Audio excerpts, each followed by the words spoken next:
Good afternoon, all, and thanks for joining. We're going to give folks a few more minutes to filter in.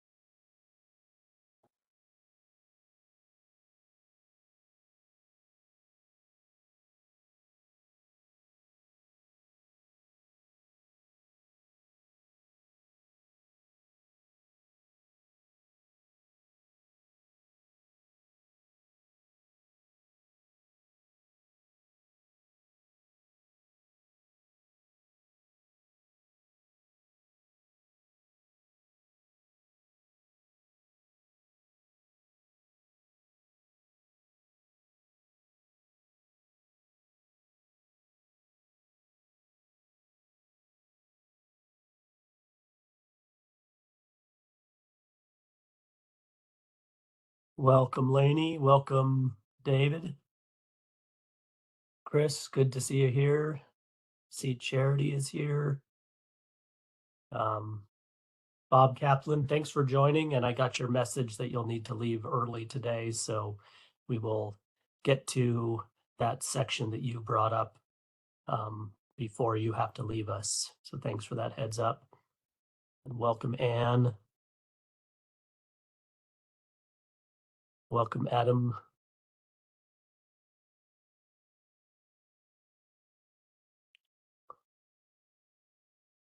See that Ken has joined us.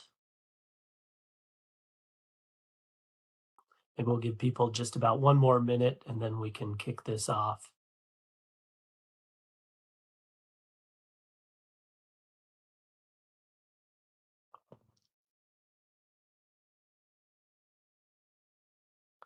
Hi, Joy. Thanks for joining.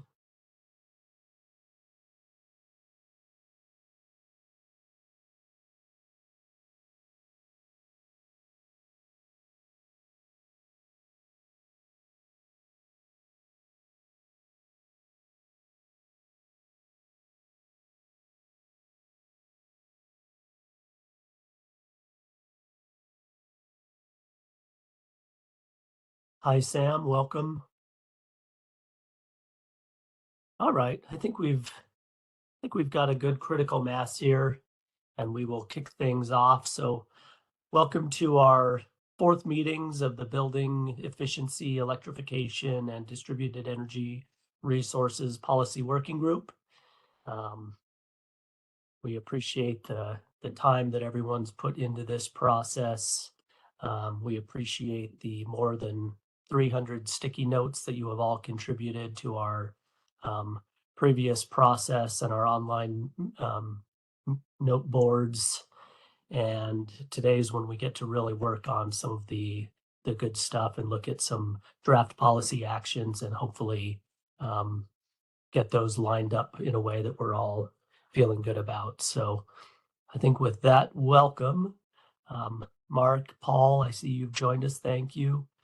I'm sure I've missed some of the folks that have joined us.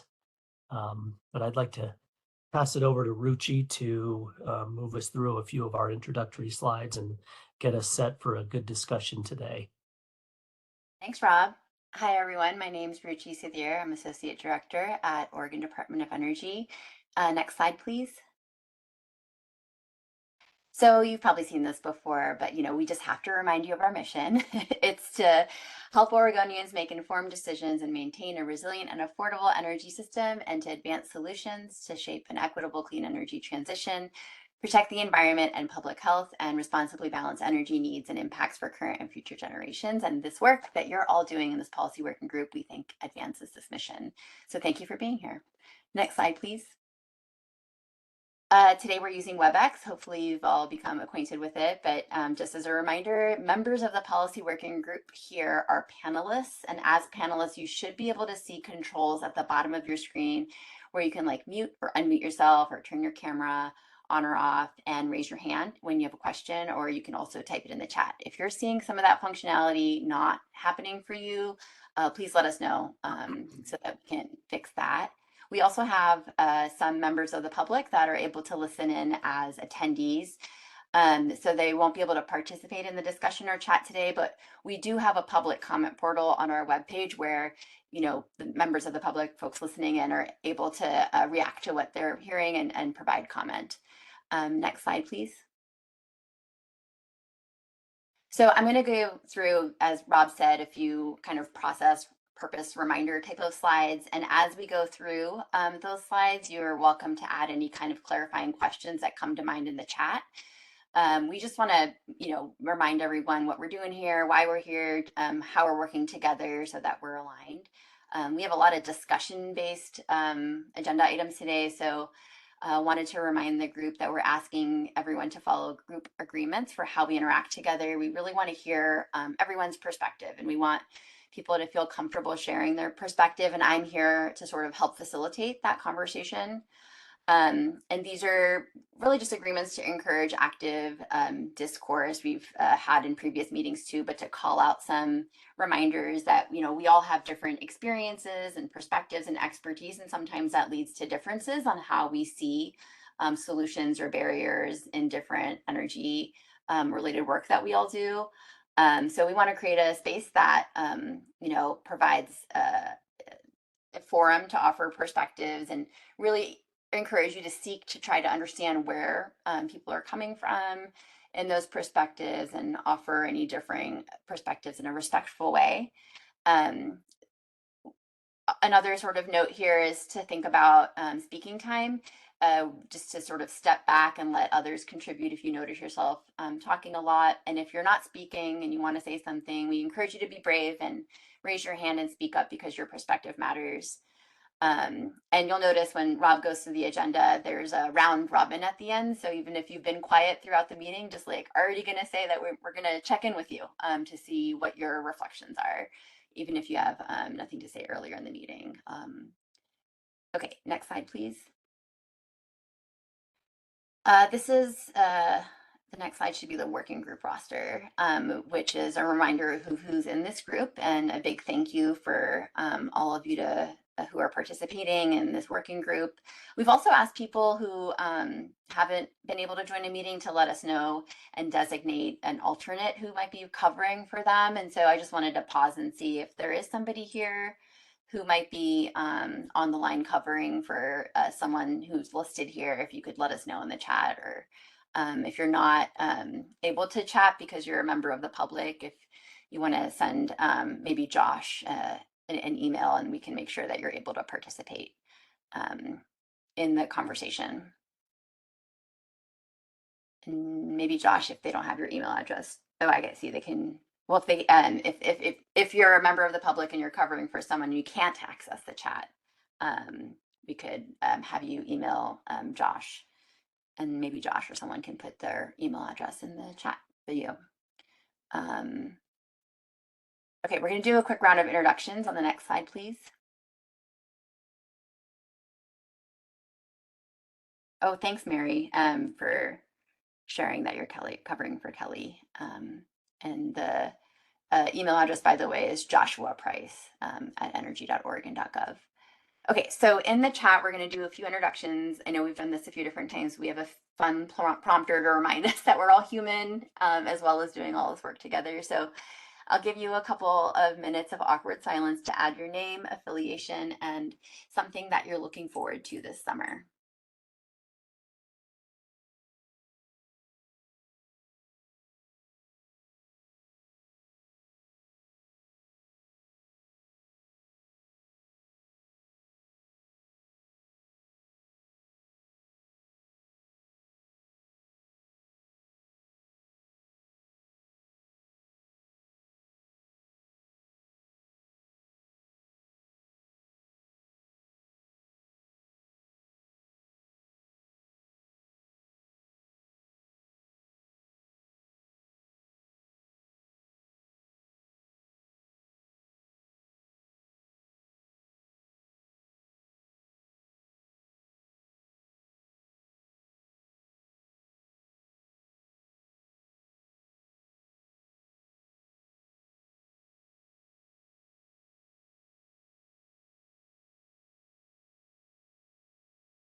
I was just noticing some very exciting looking trips in the chat. New I just York added City and mine. Yeah, Italy. amazing. I know my road trip to California is feeling less exciting now that I see everybody else's. Yeah. Hikes in the mountains, camping, Shakespeare Festival at the end of the month, backpacking trips, my cousin's wedding. It's going to be a big giant Indian wedding, so I'm like really excited. Paddleboarding and late sunsets. Oh my gosh, late sunsets are giving me life right now already, Claire. Um, ooh, 1 year anniversary on the Oregon coast. That sounds awesome, Mary. Spending time in the forest and by cool rivers. Oh, sunshine, yes. Watermelon. Yes, watermelon. Oh, a backyard art studio. Oh, I love that, Ryan. A campfire. I already said the watermelon, but don't forget the nectarines. A wedding in Oakland, visiting friends in Michigan, our trip to Italy. Ooh, it's ballet summer intensive to the, that's a pretty cool charity. I'm gonna have to, if my daughter ends up getting into ballet, she's, she likes to wear ballerina t-shirts, but we'll see where that goes, but I'll look you up on that. Oh yeah, more camping. Okay, well, thank you for everyone, playing along and reminding us that we're all people and doing fun things over the summer. And I actually am going to probably follow up with some of you. So, next slide, please. This is just, wanting to ground us essentially on why we're all here. We're a working group that's supporting development of policy recommendations related to energy efficiency, building electrification, and distributed energy resources in service to the development of the energy strategy. Next slide, please. Here's a snapshot of our meetings that have happened. So some of them are grayed out because they're in the past, but today's our fourth meeting. This is the last breakout meeting, and we're again hoping for a really good discussion. But also want to highlight that May 9th, 5 p.m.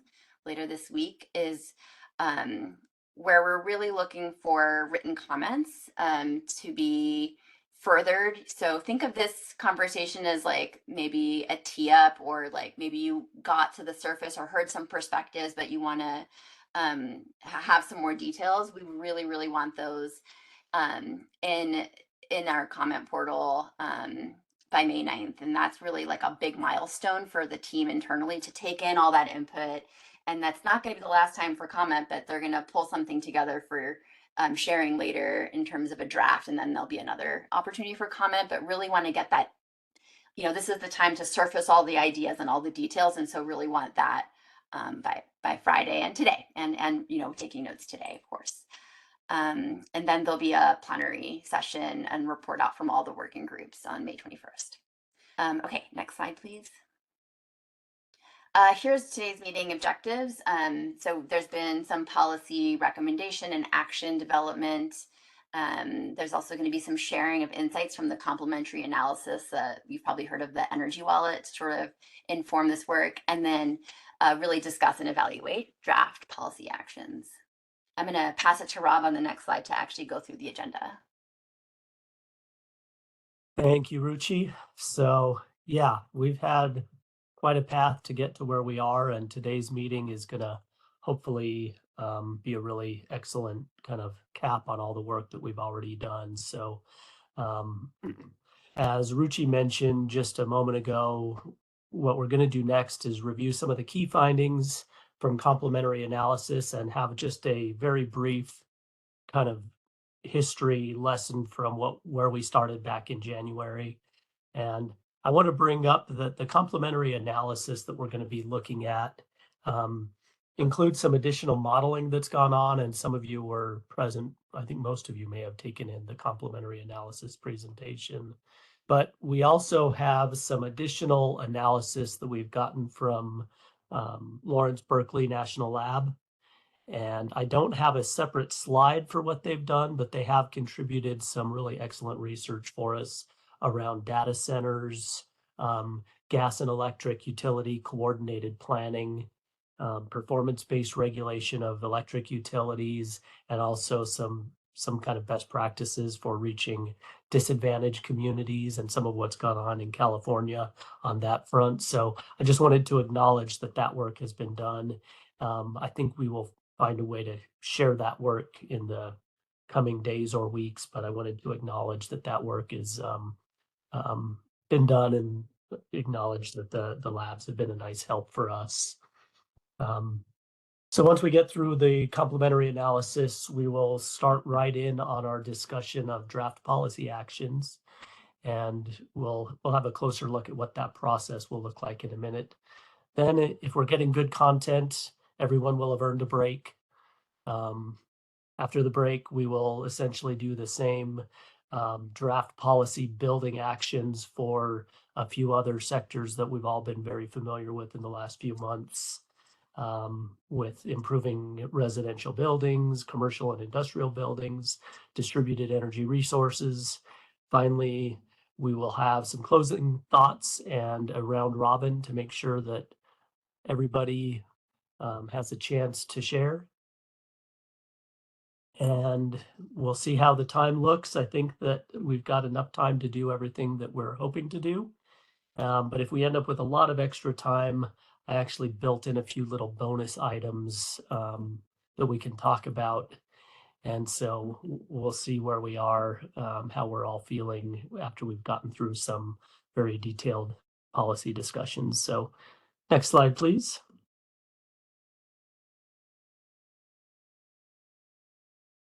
All right, so here's our brief little look at how we've gotten where we are today. And a lot of you may remember back in our first meeting as a group back in February, we took just a partial list of all of the many energy efficiency buildings related policies that are already on the books in Oregon.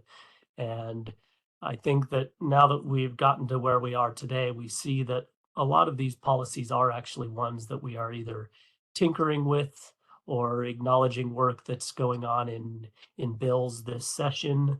And so just a reminder that we've got a very kind of rich tapestry of energy policy in the state as our starting point. Next slide, please. Just a reminder of a few of the kind of greatest hits from the energy modeling exercise.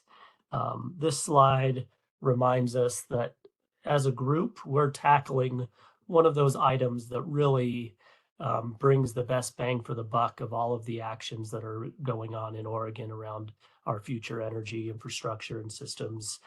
Delaying energy efficiency and building electrification represented the highest costs of all the scenarios that were modeled when we were doing these modeling exercises. And so it really is a testament to the fact that we're tackling one of those kind of low-hanging fruit in the state by looking at these efficiency measures and potential to really drive a lot of change and action in these areas.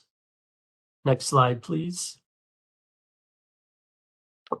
This is a slide that showed us essentially, one, the assumptions of how heat pumps are adopted in the model and the energy savings that are driven by those heat pumps being adopted. And we see an ability to really save a tremendous amount of energy when we bring in the efficiency of heat pumps that can be, 300% efficient or higher for heating and cooling compared to a lot of the electric resistance and gas furnaces that we're using now.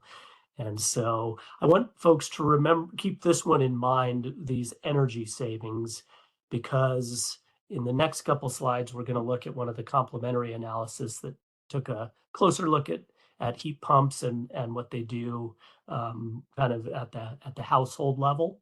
And so next slide, please. So this was from one of the complementary analyses, and this was the one that was referred to as the energy wallet. And this one, I think, really appeals to a lot of the folks in this group because we were able to, we took 5 kind of representative households and put them through these scenarios in our model and looked at how changing heating systems and water heating, that sort of thing, how it affects the actual energy wallet for that household, the individual household's monthly expenses. And I'm not going to go into deep detail here because we had a whole presentation on this before, but I wanted to touch on it, and especially to um, demonstrate, especially the houses that don't have any current cooling. That is Hugh's home. It does not have cooling. Stephanie's home in this scenario does not have cooling. And I also would like to highlight um, that Hugh's home is just electric resistance heating. And so there is, that's just the baseboard heating that's going on in Hugh's home. And a few others, they've already got AC, or they've already, electrified. So with that little primer, I'd like to go to the next slide. And one of the things we recognized, and again, looking at Stephanie's home and Hugh's home, these were the two that did not have any cooling. When you bring a heat pump into the home, it brings cooling into the home, which is a great benefit and even important to a lot of the health of a lot of folks in Oregon with our heat waves. But it does cost more money to heat with a heat pump, especially when you are um, adding that cooling component. And so this is another one of those things where we don't want to close our eyes when we think about all the great benefits of heat pumps.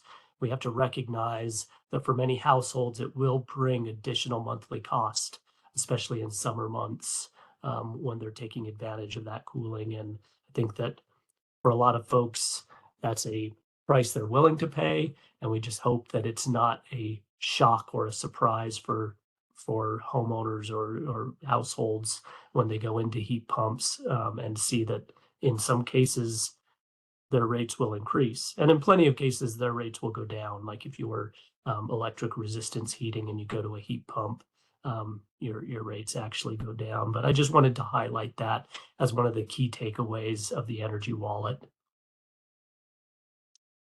And I think we can go to the next slide. As we get closer to our actual policy discussions that are coming up very soon, just want to keep in mind that we're really looking at these state level policies. There's a lot going on at local levels. There's a lot, let's say, not going on at the federal level or being pulled away. But we really are focused on with this strategy of the state level policy considerations. And these are things that might be focused towards state agencies or the state legislature. And that's our key area of interest in this process. Next slide, please. And another thing to consider as we go through this discussion is just the timing and how these recommendations would likely be implemented. And what we're really looking at is developing these policy actions, and those that represent potential bills in the future would likely be in the 2027 timeframe when we actually see them go before the legislature. And so just know that what we are doing is a strategy and not implementing any sort of policy immediately. And so we want to keep the short-term recommendations in mind. We want to focus on the next 5 years, but recognize that these things will not likely hit the legislature until 2027. Next slide, please. I just want to share this slide to demonstrate sort of the hierarchy in which we're thinking about these this policy development. We've got a number of strategies that we're working on for the final report. And within this framework of strategies, we're going to have these high-level policy recommendations. And for those who were able to review the PDF that I shared last Thursday, you'll see that in that PDF, we did have a policy recommendation followed by a series of relating policy actions. And it's this sort of hierarchy of a big picture going down to action items, which has driven the current draft policy actions. So I wanted to just share this hierarchy so that people recognize it's a little bit of a preview for how we're likely going to be framing these in the final report. Next slide, please. All right. This is one where I wanted folks to get an idea of how we took all of the content that we got in the first two meetings and considered a range of potential policy actions. And I went ahead and just went with one of the really tough ones, residential gas heating appliances, and what is the future of these appliances.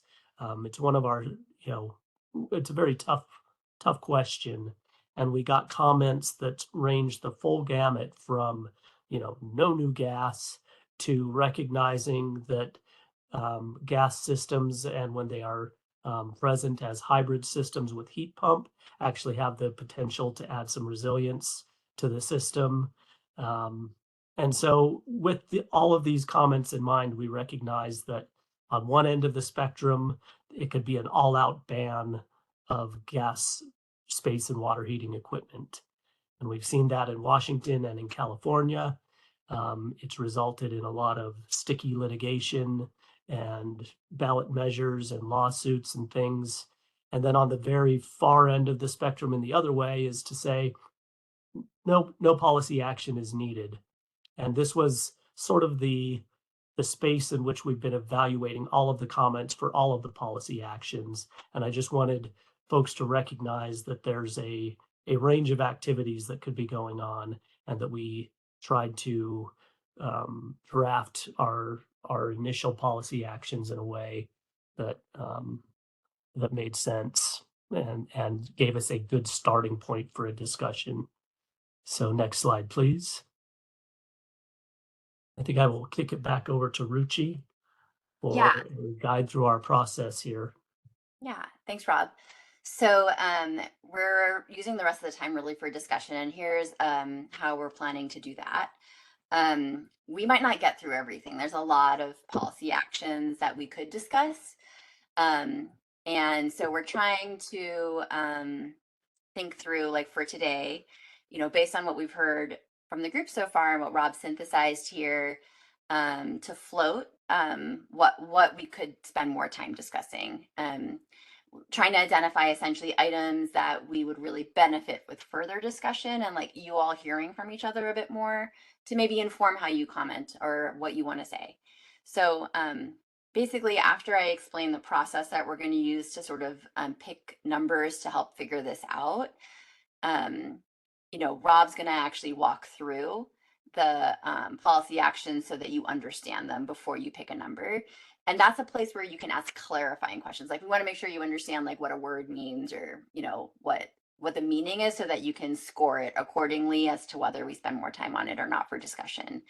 So I'm going to explain more on the scoring and the poll basically in the next slide. But in essence, we're using this as an exercise to together have an understanding of where we should focus our time for discussion.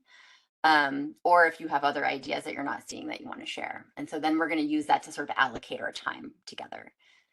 Next slide, please.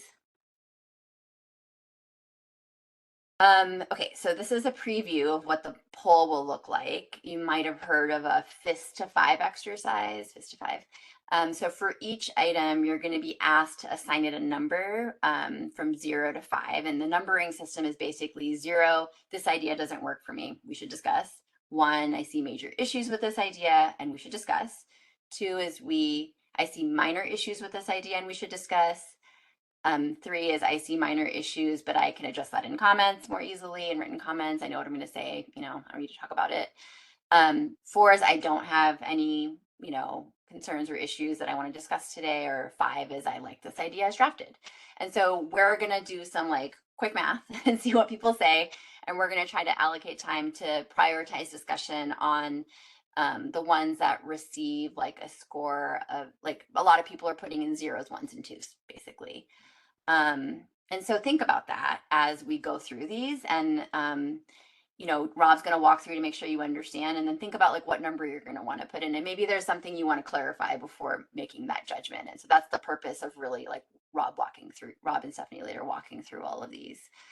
Okay, so does anyone have any questions about this? It might be like more easy to see in the Menti pool. We can do questions then too, but I just want to pause to see if there's any questions in the chat or raised hands here.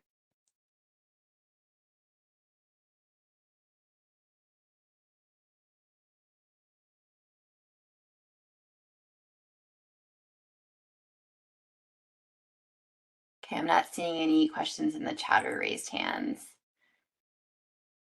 So I'm going to pass it back to Rob to basically walk through all of these. And then that's your chance to ask the clarifying questions, put them in the chat. I'll watch the chat. I'll watch for raised hands and such. If you're starting to get into discussion, I might cut you off. Just think about that as like evidence that you should probably put a 0, 1, or 2. Okay, Rob, go ahead.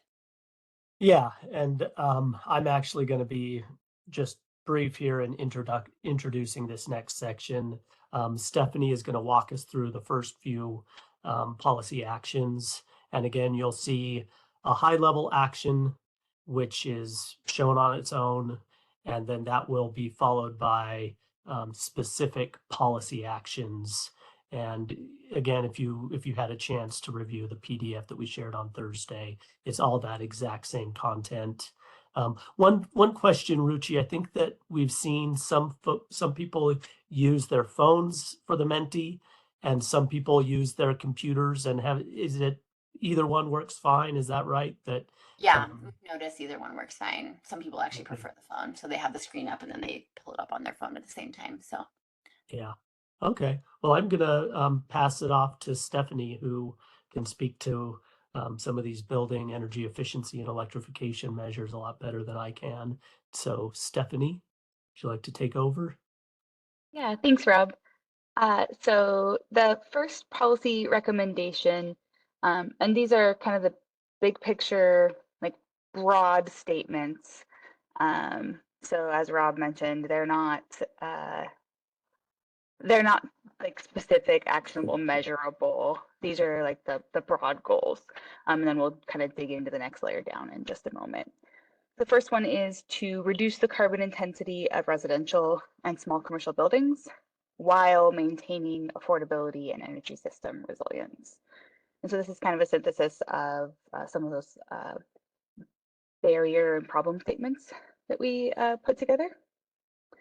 And so beneath that, we worked through a couple of more specific actions. So this first one is developing a revolving loan fund to support low interest loans for heat pumps, heat pump water heaters, and weatherization for households that are not income qualified.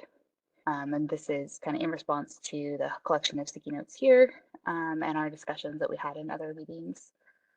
We also have a note in here to support on-bill financing options and to support COU applications to USDA or like similar programs that help fund revolving loan fund programs. Are there any questions on this one? Looks like there's some Menti code sorting out. Thank you, Josh, for getting that code back for everyone. Stephanie, they won't let me access. It says the presentation is closed. Presenter has turned off voting access for this presentation. Bob, I think we were hoping to just walk through them first and then do the Menti poll Oh, together. okay. Okay, cool. Yeah. I was bumped okay. out first, maybe that part of the explanation. Sorry. That's okay. Yeah, so the Menti code goes really quick. So we're going to do we have a couple of recommendations to talk about, confirm everyone has a good understanding of what the recommendations are. Then we'll open up the Menti, answer them, and then determine if we need to go deeper into any of the ones that are in this section.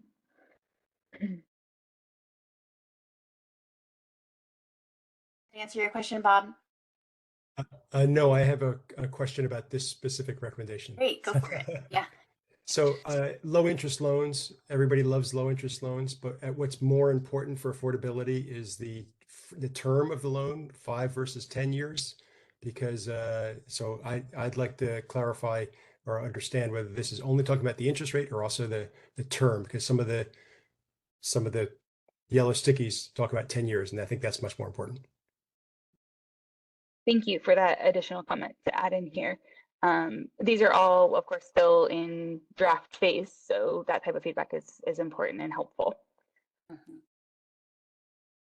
Yeah, maybe I should, that's like a really good example of like, so maybe it's not like an issue, but you're like, this is missing some necessary detail, you know, and that would be like a really helpful comment to get. Maybe you're just like, I'll write that in, or maybe you want to discuss that, you know, so that's a really good example. Thanks for, yeah. So maybe that's going to change which number you pick, Bob.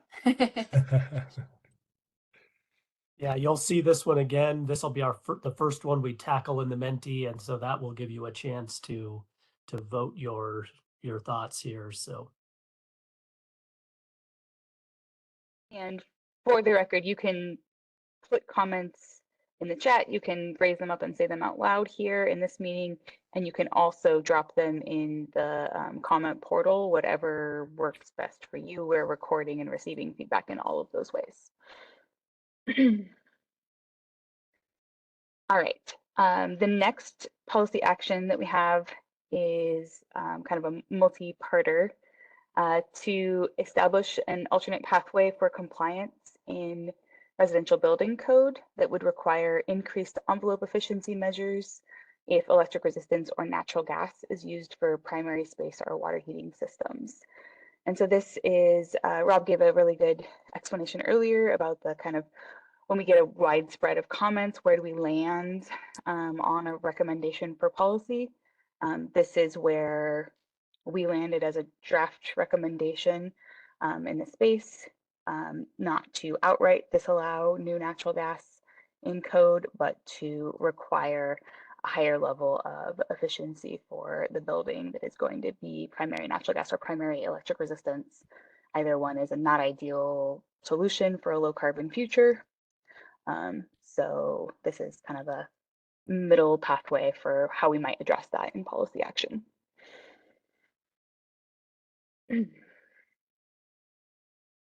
Additionally, the 1.3 measure here is to eliminate incentives for new natural gas space and water heating equipment. So right now we have programs that provide incentives associated with natural gas. And we recognize that there is a potential like inadvertent effect of this one, that not having an incentive for the higher efficiency types of systems might inadvertently end up with lower efficiency equipment being installed. And there are some other kind of related actions that aren't shown here in the system that would be helping to address that potential effect of this action. Such as making sure that there is funding for low and moderate income households to have different technologies be what's installed in their homes.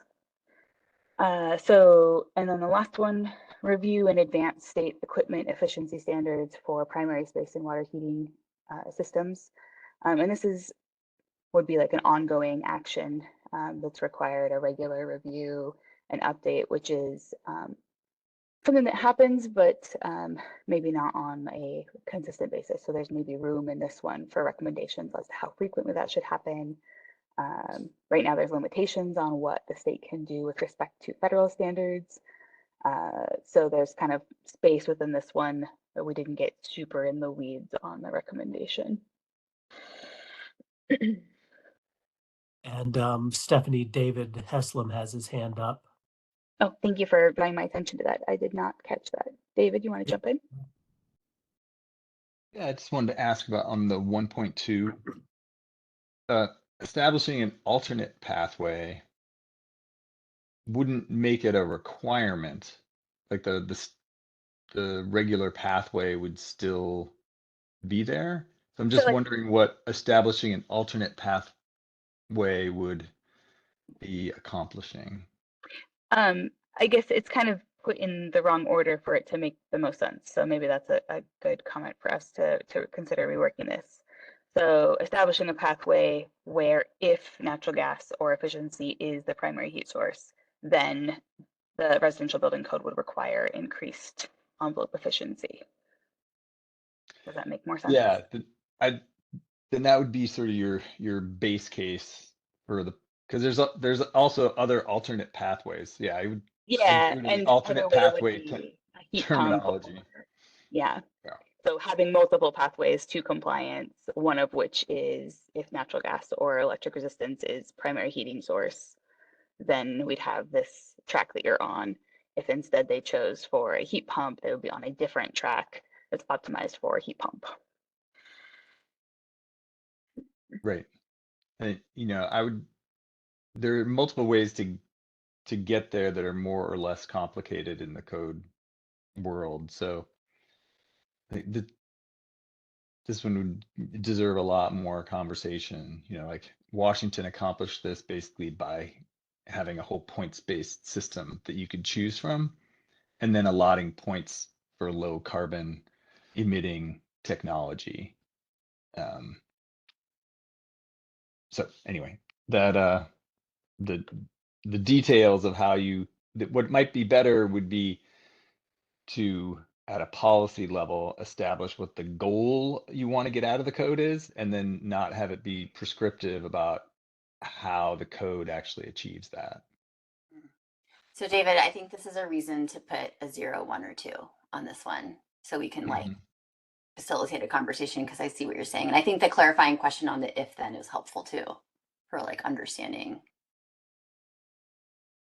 Yeah, because this would have to work for an ERI pathway, custom modeled pathway, the current table path. I mean, okay, I know what to do. Thank you. With my numbers. Hold those thoughts for about 2 minutes, and we'll get to a discussion to talk about all that. All right. So let's jump into the Menti poll then and get everybody the opportunity to respond to 1.1 through 1.4.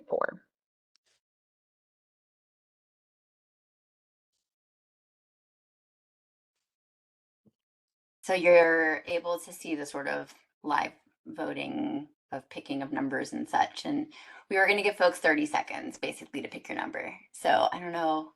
Oh yeah, there's the timer. I'm also kind of watching for how many in the bottom right have put in a number. I encourage you to do so.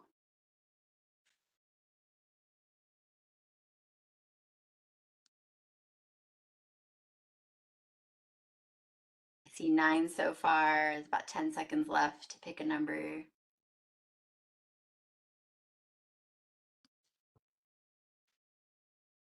Okay, 2 seconds, get that number in. Okay, we got 16 people who got numbers in. Okay, let's go to the next one. So this is the one that we sort of reframed a little bit with the if then that you heard David help clarify. So we'll start a timer for 30 seconds to get your number in here.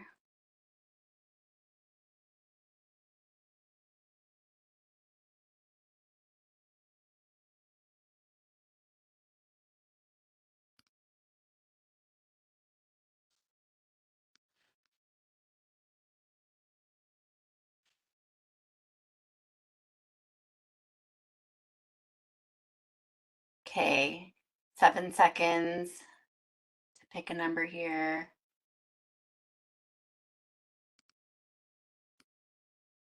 How are people feeling? Do you need more time? Because I think there might be more than 15 policy working group folks in here. I want to also let you know that like whatever number you pick is completely anonymous. I should have said that. I can't see it, but if we see a lot of zeros and ones, we're going to be like, who did that? Please speak up and tell us what issues you want to discuss. So I want to encourage folks to put numbers in. It looks like Charity's getting the same 1.1 question again. I'm noticing that the big heading is really big on my phone screen, and the main question is really small. So Charity, try scrolling up, and it might be the tiny question that you see at the top, not the big question that's like in your face. Mm. Yes, that is probably that's helpful, Claire, for the phone view.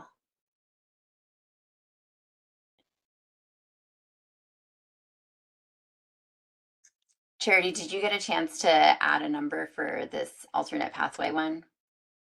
Oh. Hmm. Want to reopen it for a moment if we can? I think Jennifer's running it, right? Mm-hmm. Yeah. Jennifer, do you want to just add like another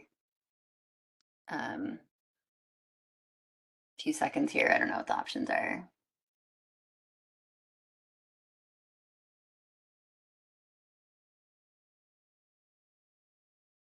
Okay, I see I went to 17. Charity, were you able to get the answer in? I guess another option is to just like direct message me your number and I can just note it down.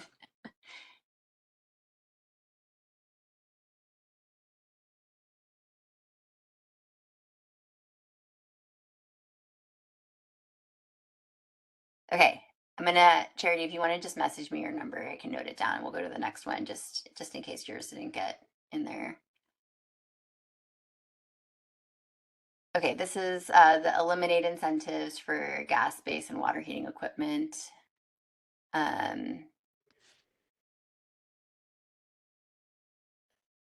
Seeing a few people come in here.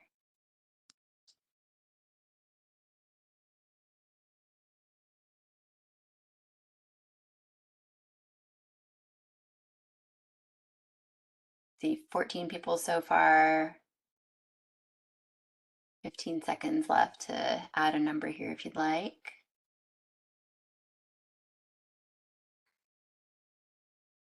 Charity, is this one working for you? Okay, so it's just that last one. Okay, thanks for getting those numbers in. Next one, please. Okay, so this one is review and advance state equipment efficiency standards for primary space and water heating systems. I can start the timer. Pick your numbers.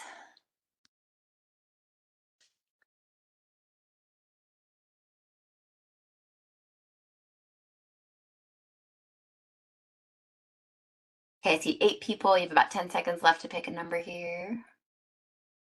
Feel like an auctioneer a little bit. Okay, we got 17 people to add some numbers here, so let's go to the next one.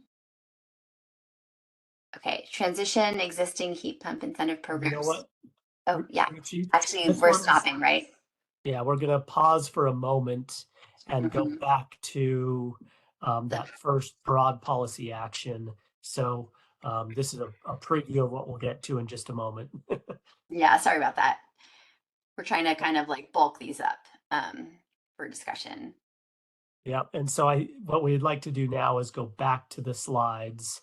And my takeaway from that voting action was that all of them had at least some desire for discussion with the final one around standards being a little less priority, but I would love to go back to slide number 26 and 1.1. Yeah, okay, we're there.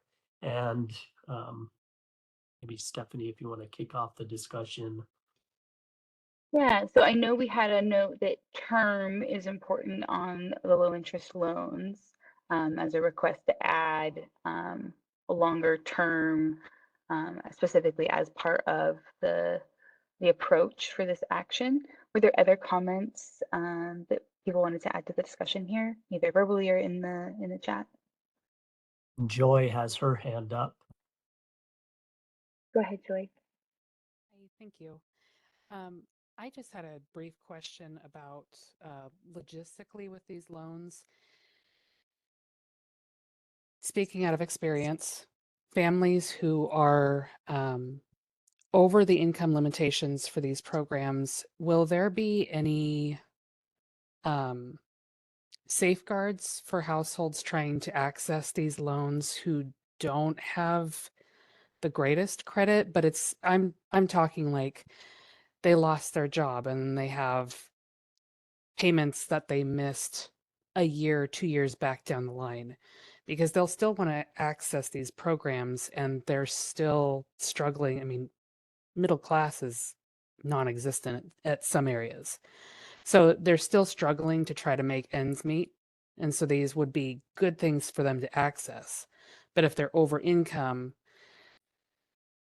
I could see the access to the loan being an additional barrier. That's a really excellent point, and it actually relates to some work that we heard with the EJ and Equity Policy Working Group around recognizing that that there isn't a single cutoff line where low income stops and moderate income starts. I mean, there is at the state level and at the federal level, there are thresholds, but that these things need to work across the entire income spectrum. And so, yeah, Joy, that's a great comment. Thank you.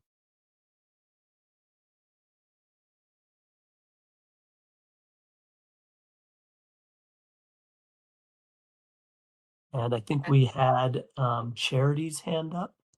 Mhm. Yeah, I had a quick, just maybe clarifying, when you say support on bill, is that just basically saying it could be an option, not the only option?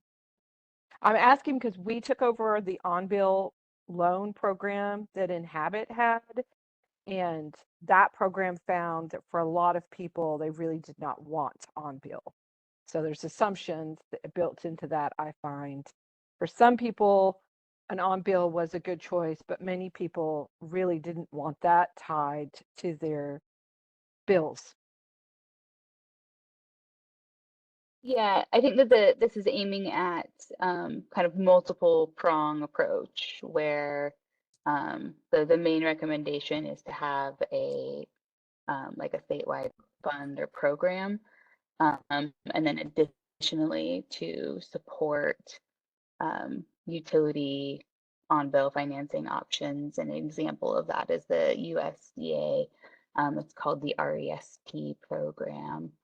I mean, I think as a supplemental supporting source of multiple options is great, but this to me reads as like you're calling it out as like the priority.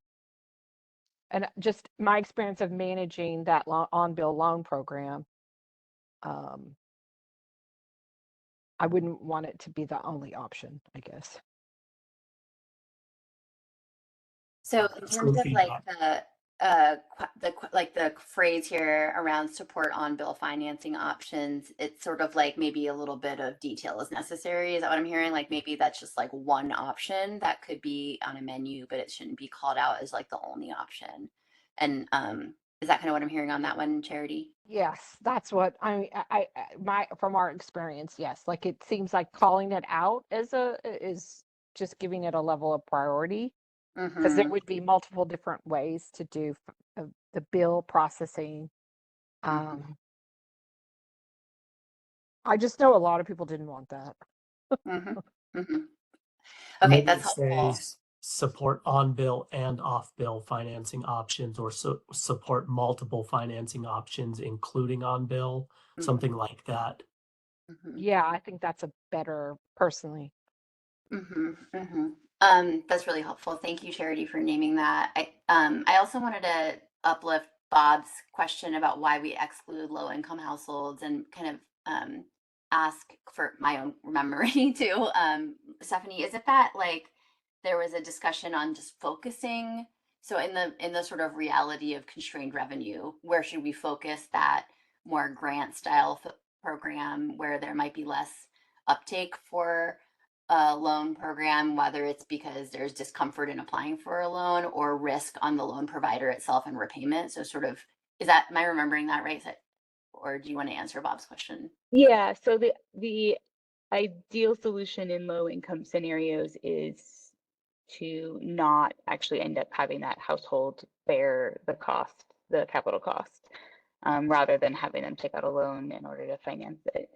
So the goal is to meet the need in the lowest income spaces and then have alternate pathways as you go up the income scale, whether that's a reduced incentive plus a loan, just a loan, kind of as you go up. So that was the way we approached it. And so you got a preview of the next section, but one of the items there is to refocus the existing funding streams on serving low income populations as the priority, and kind of shift the focus to a more, I guess for lack of a better word, like sliding scale approach based on the resources of the household that you're trying to serve in the residential spaces. Mm-hmm. Mm-hmm.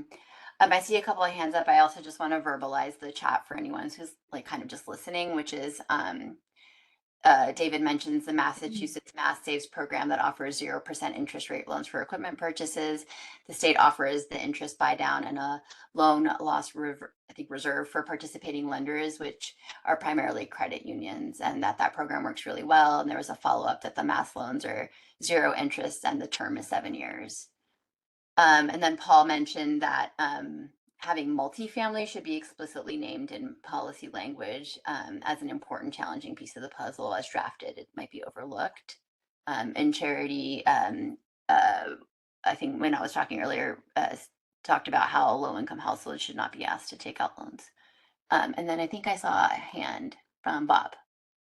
Yes, thanks. And thanks, Stephanie. I totally agree with the recommendation in the next set of recommendations, which is to target incentives towards low-income households. That seems appropriate, but I don't see why that, unless there's an intention to provide free equipment, so 100% incentives, that leaves a gap between the incentive and the cost that we've seen here in Ashland can exclude low-income households from having access to that because they don't have access to either savings to pay the difference themselves, or the loan rates that they can get from a bank are too expensive. So providing that in this case, we provided a 0 interest loan, but we've applied for a RESP loan, USDA RESP loan that would give an interest rate, but a 10-year loan would actually bridge that gap and make it much cheaper. Because otherwise low-income households are simply excluded. And it's not a matter of asking them to take out loans, it's offering that possibility if that's something that they want to do. Mm-hmm. Yeah, I think the goal is to get to 100% funded for low-income households. So to get there without asking that household to take on a loan, as Charity mentioned. I think that's the last comment in here. Trying to avoid asking them to take on that capital burden, even if it's spread out over time. That's great. That's great as an aspiration, but typically aspirations don't actually make it through the political process. So then, the intention doesn't actually meet the need. And I guess there shouldn't be anything that excludes a low-income family from taking out a loan if they were to choose, but that the program shouldn't be aimed at them, I guess would be the counterbalance to that. I'm cool with why that. it's I'm phrased cool with in that. this direction. I'm cool with that. I just saw this as excluding them. So that's a good clarification to make sure that this is not excluding anyone in particular, but it is focused on providing that support for households that are not receiving the high incentives that are trying to get to 100% funded projects. Oh, go ahead. I was just thinking with this policy action describing this sort of continuum where there are households that will likely have both. And hopefully if we do target the programs at the very low income level, and we can do 100% for some number of homes based on the resources we get, that there is a hybrid approach in the middle that is both loans and rebates. And then at the higher end, it's only loans. And so maybe we rephrase it to recognize that that kind of reality in the market. All right, let's shift to the next slide and start digging into these ones in the interest of managing our time. So the first one, David did a good job of kind of teeing up this discussion and thinking about like the specifics of how it would land within code.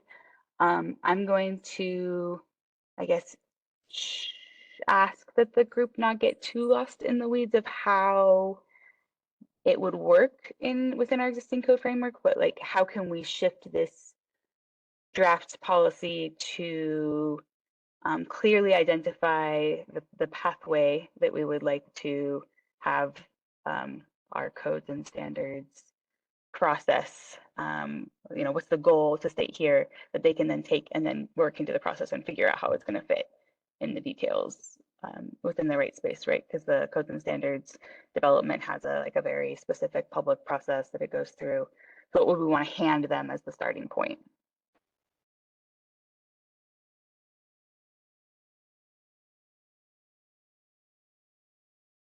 And then there was a couple of people who had like major concerns on this one, I think. So if anyone wants to jump in and say that out loud here in this space, please feel free to do so. If you'd prefer to keep that comment just direct in, you can choose to send that to us in the comment portal, a different channel if it is better for you that way.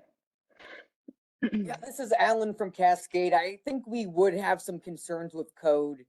Just having seen the Washington process, the way it was designed, our perception is it really ended up being a de facto ban on gas and new construction. So I think we just want to think about how something like that is designed, if it would align with EPCA, and just some of the details like that. I think if a community wants to maybe look at things at a local level, I'm not sure, but I think a statewide policy that would be a concern for us. And I don't know if we're just talking about 1.2 or also 1.3. But I see if you're not, maybe, yeah, 1.3. I think for that one, eliminating incentives for all new natural gas, space, and water heating equipment, I think that does create an unintended consequence, like some others were saying, where it could reduce efficiency overall if folks don't have access to that. And then I think maybe alternatively, what I might propose there is Cascade does have a pilot that we're going to be launching in Bend with dual fuel systems. We're putting electric heat pumps into existing natural gas homes to test the carbon intensity of switching on and off, and to see if gas can be used effectively as a backup fuel. And so I think in the case of incentives for new natural gas, space, and water heating equipment, something I would put out there, if it seemed like this is one that was going to move forward, is what about in cases where the gas is supporting resource adequacy and is being cycled on when it's lower carbon intensity to utilize the gas rather than the electric? So I would say to do a blanket elimination of incentives might be kind of working with a blunt instrument, whereas there could be some room for nuance. Thank you for speaking up, Alan. We appreciate your comments here. I wanted to, Stephanie, verbalize a few comments in the chat too, in case that brings about more discussion. Charity talks about, for the broader category, not understanding why the comments all talk about incentives do not allow for fuel switching, but these recommendations do not directly address it. Eliminating incentives for natural gas does not mean allowing incentives to go from gas to electric. Joy talks about draft action 1.2, recognizing the need to retain non-promoted systems while still trying to decrease carbon. 1.3 could cause barriers if electric only is too expensive or unattainable. And then Jake from PGE talks about for 1.1 and 1.3, with respect for the other perspectives shared, if a policy were to focus on electric resistance heat, then the savings will likely offset a no interest loan payment, providing home comfort without rate impact. And also wanted to appreciate Alan for the example from Bend and talking us through the pilot there. That was for me, Alan. Stephanie, did you want to dive into any of those comments more? Yeah, in terms of the incentives not allowing for fuel switching, but those comments were about utility-based incentives currently in the state aren't allowed to support fuel switching.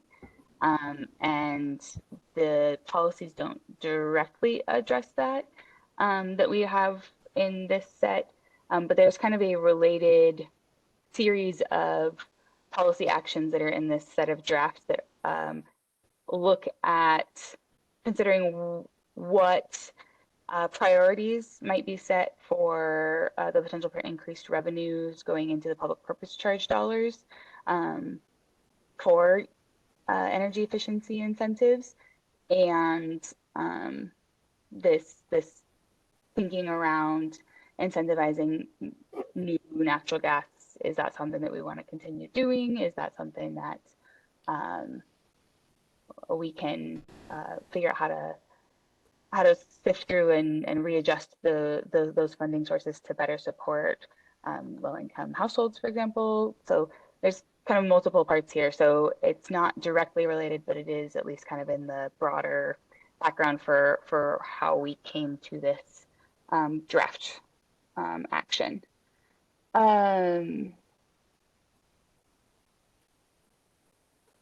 then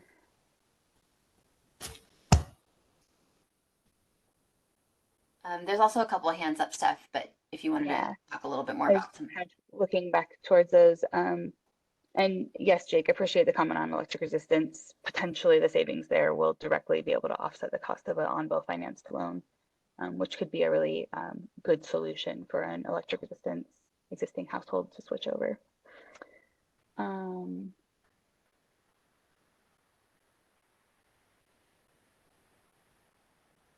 Okay, thanks, Steph. We'll go to Pat, who has a raised hand, and then after that, David.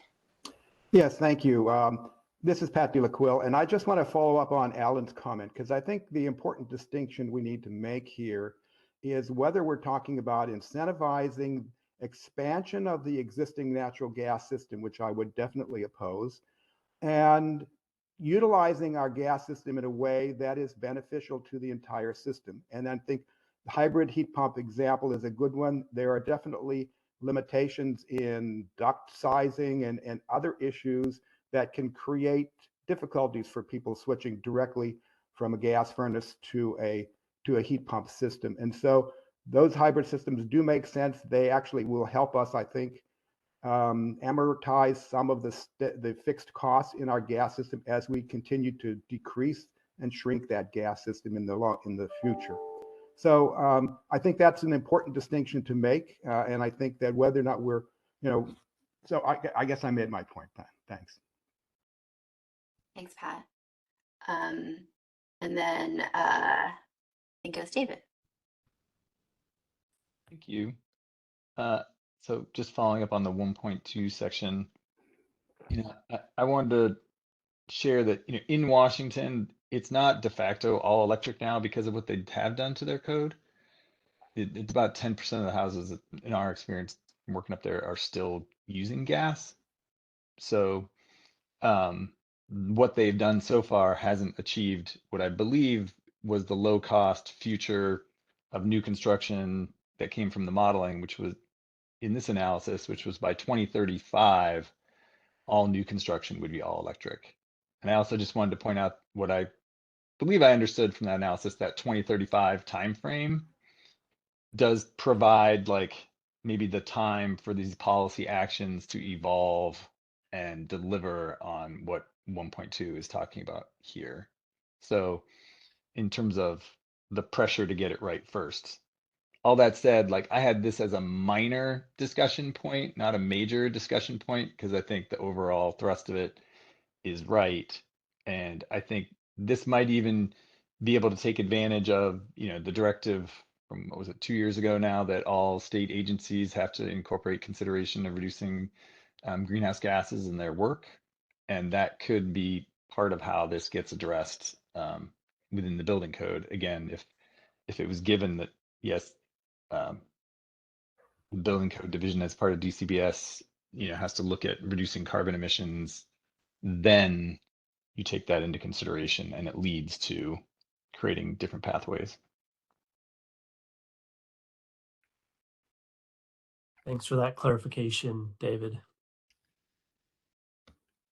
I wanted to share one other observation with what Pat shared. And one of the things that was kind of a cross-cutting policy action that's under consideration is around combined gas and electric utility planning.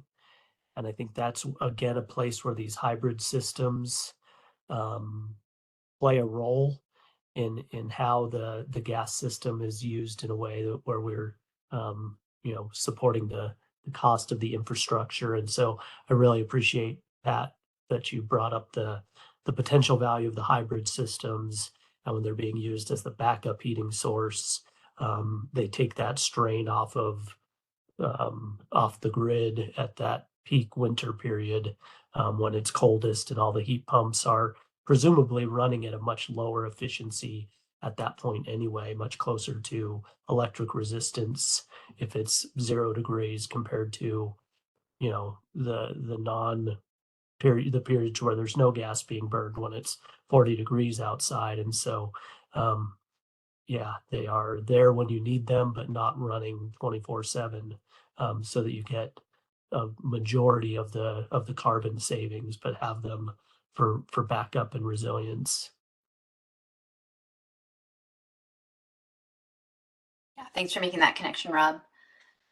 I wanted to verbalize a couple of comments from Joy from OHCS about the PPC, public purpose charge dollars, allow for our low income weatherization program to fuel switch at OHCS, and the Energy Conservation Helping Oregonians ECHO program for PGE, and Pacific Core Customer supports this too.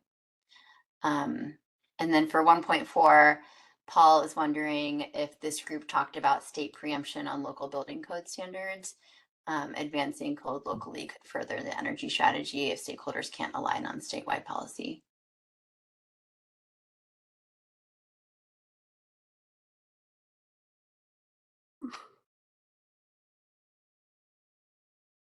Yeah, and one thing with 1.4, it was complementary to 1.3, where we would recognize that if you eliminate incentives for new natural gas, space, and water heating equipment, that the incentive to install the highest efficiency equipment is gone, and the result might be install the cheapest thing out there.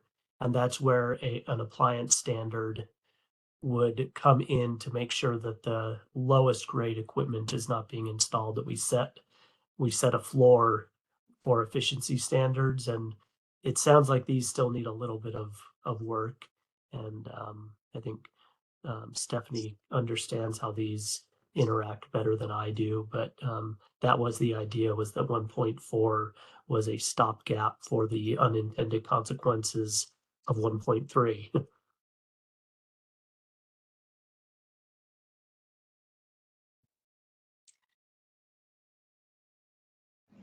To that point, oh, sorry. Go ahead, jump in. Sorry, I was just going to say, to that point, it might also be like further clarifying the ties between 1.4 and 1.3 might be useful here. So it's eliminating incentives for new natural gas, space, and water heating, and also tying existing incentives to the efficiency standards set in 1.4, and ensuring that we're not, I think that connection could use more clarification here, in the idea that we're not incentivizing anymore. I know there are currently incentives, I think, that some of our gas companies run for not the highest efficiency air conditioning, for example. And I think it would be important to eliminate incentives like that as well. Thank you, Claire.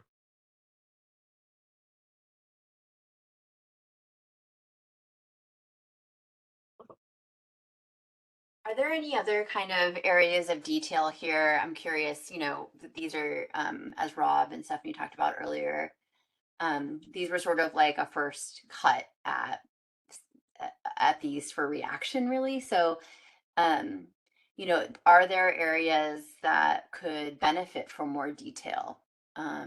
Like, I don't know, amounts or timeframes or locations, or there was a comment about multifamily, for example, being called out. So I just want to like sort of prompt any interesting discussion or like thoughts that you might have that could be beneficial in written comment. I'm going to keep plugging the, like, you don't have to say it all here, but if you have ideas on details, those would be really welcome. And by May 9th. So I'll pause there to see if there's sort of anything on that prompt, like maybe it's not an issue, but like a detail that could be helpful to flesh out, or ideas around a detail in these. A couple of things in the chat to get us going. Alan had, could there be an exception for gas backup paired with electric heat pumps? Would be nice to be encouraging pairing the best systems together for a hybrid approach where appropriate. Thanks, Alan, for that idea. I didn't address the multifamily comment earlier, but I will note that there is a kind of specific similar measure for developing revolving loan options for commercial entities in a different section. So the thought is that landlords, or at least large scale landlords, will be following the business pathway rather than a like more residentially focused revolving loan program.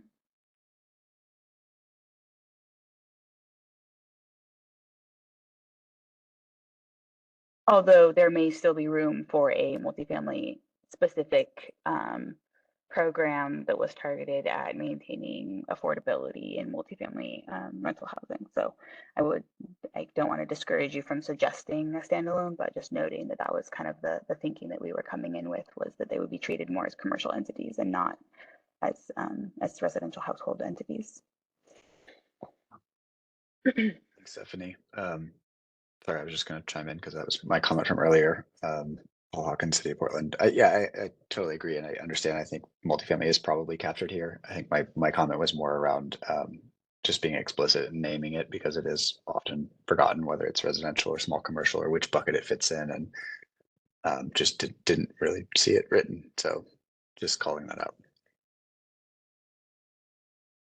Thanks, Paul.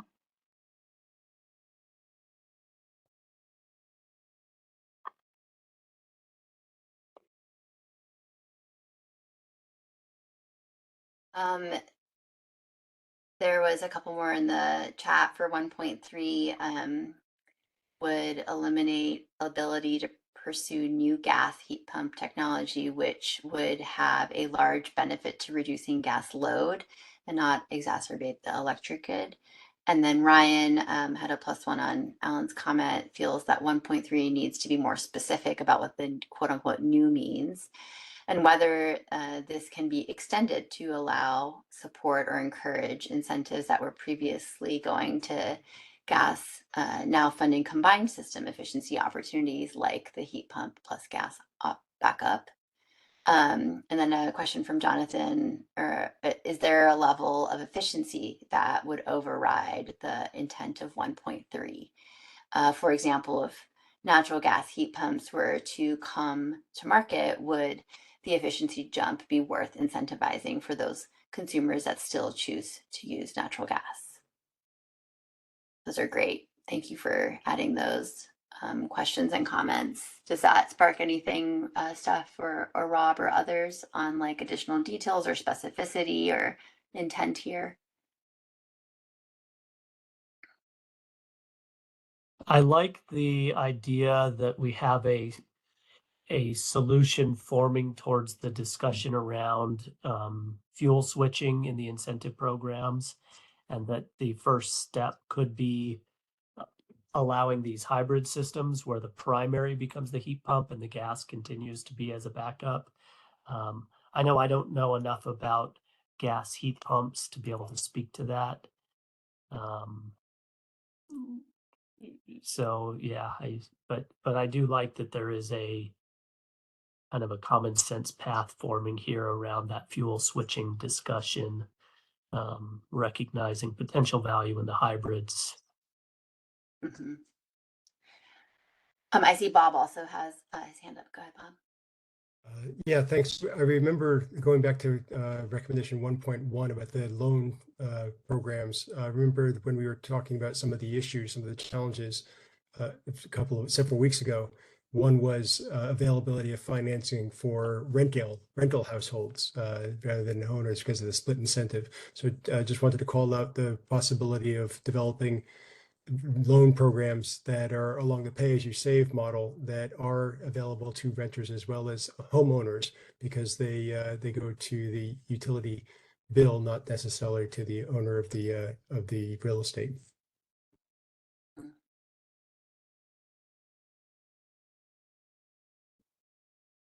Thanks, Bob. We're getting some good comments in the chat too. And I also want to note that we're at our 10-minute break, but this doesn't mean we have to stop talking about this. Another plug for written comments, May 9th. Mary was talking about how 1.3 needs to consider the resiliency that natural gas brings to households. During cold snaps, electricity is typically affected. Due to down power lines, and removing incentives would take away from energy system resilience during peak times. Charity wants to note that there's not necessarily agreement on that if not commenting means agreement. And Pat wants to note that gas heat pumps alone cannot get us to zero emission from our buildings, and they're not worth incentivizing. Thank you, Mary, Charity, Pat, for adding to that in the chat. And I'm going to break us for 10 minutes. And if you could be back at 2:30, would really appreciate it. Thank you.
It's 2:30. So if you are back from the break, if you could put that you're back in the chat or turn your camera on, so that we know people are back from the break. I see thumbs ups, some backs. I hope you all had a good little break. I literally finished off an entire bag of chips formerly known as Juanitas, now called Wontonio's, but it wasn't the whole bag. It was leftovers, but it was a good snack. Okay, I'm seeing some indication that people are back. See Jake, Sam, Alan, Ken, Pat, David. I saw a thumbs up from Ryan, Bob, Mary. Thank you. See, I don't know, is Joy back? Chris, Claire, just make sure that you're all okay. Claire's back, Adam's back. See Jonathan. Okay, Charity's back. I'm not sure if I saw if Jonathan's back. Lainey. Okay, Joy's back, great. Okay, I think that that covers everyone. So, okay, we're gonna go into the next section here. And same thing where we're gonna cover these draft language for clarifying questions, and we're gonna go to Menti again and pick some numbers to see what we want to focus on for discussion. Oh yeah, here, Bob, go for it. Yes, thanks. I'm not really clear on why we need to have separate policy recommendation 1 and policy recommendation 2. They're super close in both what they're trying to achieve and some of the actions. Can you speak to that? Mm-hmm. Yeah, it kind of goes to the framing slide. I think Rob, you had earlier, or if you want to talk through that, or if you want to go to that slide, either up to you. No, it's a good point. They are very closely related. Number 1 is a little more closely related to electrification, and this one is more about efficiency with a significant component around EJ and equity issues. But I think you're right that they don't need to be separated. They could be combined into just one broader discussion around residential and small commercial buildings. So that's a good point, Bob. We can think about how we frame these in the report. Yeah, absolutely. It's definitely a scenario where electrification doesn't work without energy efficiency. And in order to achieve the climate goals, the energy efficiency has to be moving toward electrification. So a little bit of chicken and egg interrelatedness between the two concepts. Mm-hmm. So from there, the broad goal here being efficiency and resilience of those existing buildings, with a focus on really serving the communities that have the highest need. The actions within this, as far as we've organized them. The first action is to transition existing incentive programs to primarily serve the income restricted or low and moderate income households, and increase those incentives to cover a higher share of total costs. And this was a not specific way of getting at the idea that the lowest income households are going to need more. The moderate income households may be able to bear some portion of the costs.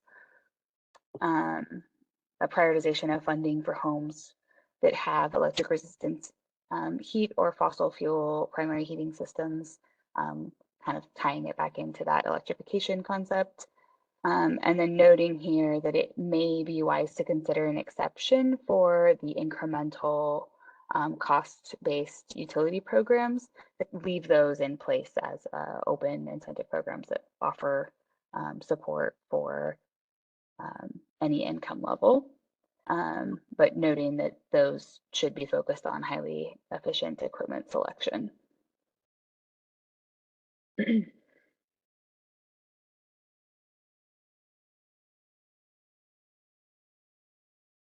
The next one, 2.2, is to establish a grant program with flexible funding for statewide efficiency, weatherization, and related deferred maintenance measures. And eligible entities for this program would include CAP agencies or other community partners, community-based organizations that provide energy-related services. This might mean like the Habitat for Humanity organization, or other similar entities that are doing like health-based home improvements, repairs, and support. Looking at maybe a source of funding for this could be increased revenue coming from investor-owned utility service areas where higher rates are bringing in a higher portion of public purpose charge dollars. Do we want those to just support existing programming, or is there potential to direct them to support kind of alternate options within the suite of offerings that they have? And then having a note here to allow direct contribution to community organizations from funding partners, local funding partners. So it could be a pathway for like a new data center as part of their negotiation for being sited in a community.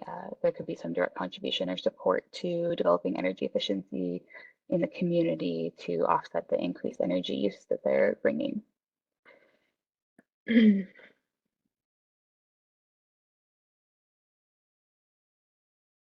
I ask a clarifying question on this one, Stephanie? Yeah, of course. It's a lot. So this sounds a lot like some programs that are getting off the ground now and that are currently exist, like the Healthy Homes program. Is that intentional? Are we seeing this like as maybe as an expand Healthy Homes and create more durable revenue for it? Because obviously that was one-time funds. So is this like just trying to get a sense of what are we talking about creating a whole new program or creating durable funding sources for some existing programs, or some combination? Sorry. A little bit of both. And the focus here, I think, should be maybe underlined in bold, is that deferred maintenance measures. So the kind of related work that's hard to fund within the existing program pathways, having a flexible funding source that's not necessarily tied to energy efficiency as the only goal, and having it be durable, kind of regularly funded or regular funding opportunities to support kind of expanding those programs and covering more of the costs of measures that are hard to accomplish in some households that have really big needs.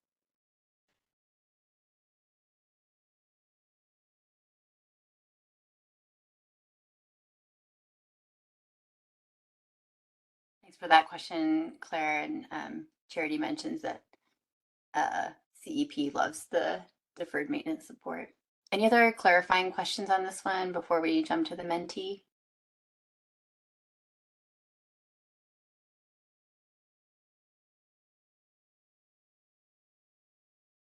Okay. So let's go to the mentee. Same thing, FISTA 505. We're going to do a 30-second timer. So this first one is transition existing heat pump incentive programs to primarily serve low and moderate income households, increase the incentives to cover a higher share of total costs, prioritize funding for homes with electric resistance or fossil fuel primary heating systems, consider an exception for utility incremental cost-based programs to continue incentivizing highly efficient equipment selection. 10 people so far. Jennifer, maybe give folks a little bit more time. If you could maybe, yeah. I think we were getting some higher numbers. I see 13 so far. So if you haven't put your number in, okay, I see 14. Let's got another one. Another 10 seconds here to respond with a number. Okay, we're seeing 17. Thank you. 18. That's great. Reminder, this is like totally anonymous. We're just really wanting to. Okay, 19. That's pretty good. Okay, let's go to the next one. Okay, establish grant program with flexible funding for statewide efficiency weatherization related deferred maintenance measures. Eligible entities should include CAP agencies and other community partners that provide energy related services. Consider increased revenues from public purpose charge as a potential source of funding in IOU service territories. Allow direct contribution to community organizations from funding partners such as data centers. And a 30-second timer here. We have 7 already.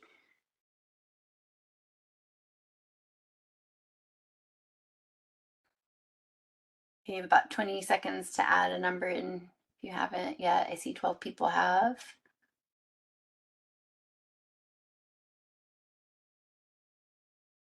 Okay, 10 seconds. See 15 people have. Okay. Okay, we got 16 on that one.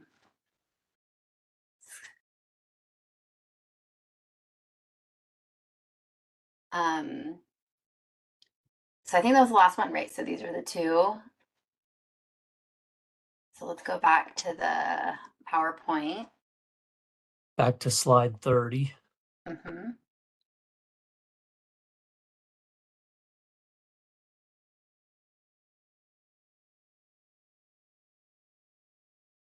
And from what I saw in the Menti poll, it looked like most people were pretty comfortable with these ideas, might have some minor comments to address, had one flag of wanting to discuss. So I'm not sure who put that in there, but if you feel comfortable jumping in on either of these and wanted to bring that up, great. If you just want to drop comments and kind of move us forward, we can also do that. Joy's hand is up. Great, go Okay, ahead. thank you. I just had a question logistically between actually this one and 2.2 with the work for the community action agencies, the CAP agencies. Would this be going out?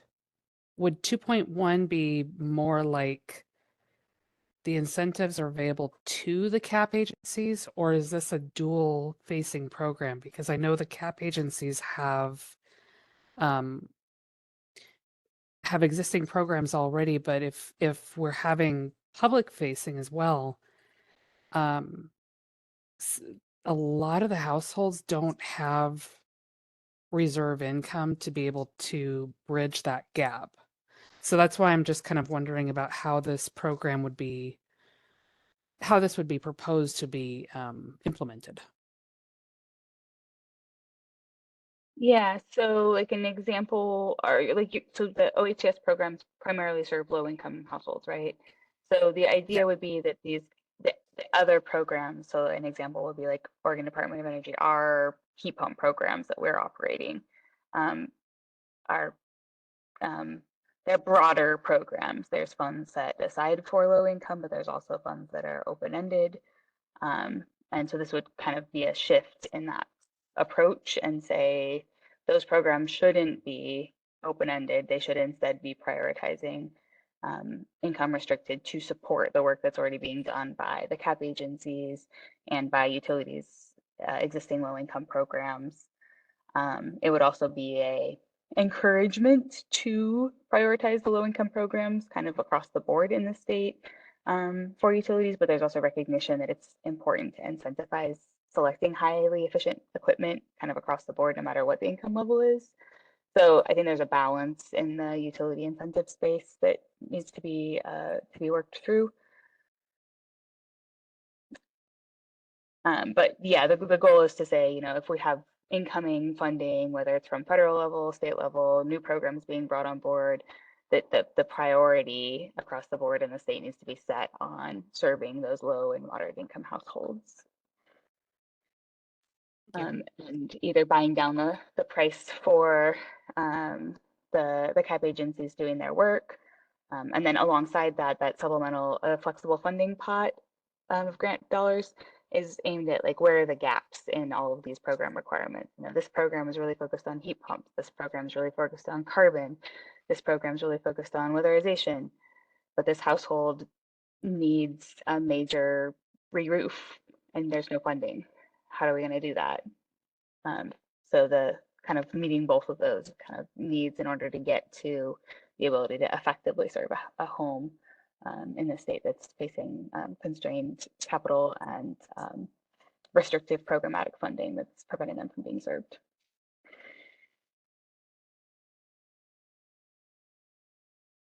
Thanks. I think I see David's hand up next. Yeah, thanks. And I appreciate, Stephanie, what you're saying about the like trying to incentivize the incremental cost of going to the higher efficient equipment. And I think it should just be broadened to be like to cover the incremental costs of like an installation that ends up performing in a highly efficient way. Because the details about the actual design and installation can actually overcome the equipment's improvement, right? So you could have a lower performing piece of equipment deliver actual better performance and more savings than a higher performance piece of equipment. And so equipment in and of itself isn't the answer.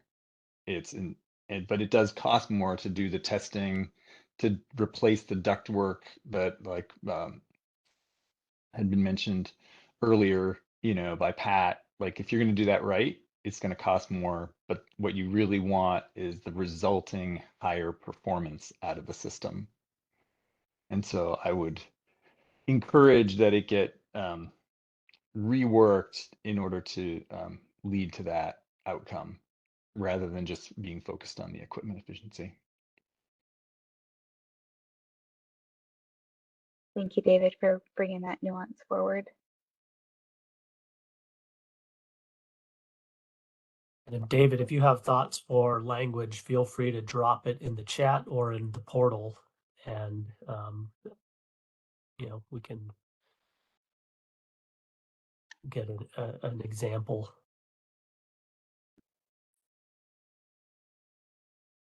All right, you want to flip us over to the next one, Josh, so that we have that language up. And I'll do kind of a last call for comments on this one before we move on to the next recommendation. And I think, Stephanie, your clarification was a good one, that this one is about the flexibility of funding and the deferred maintenance and enabling upgrades.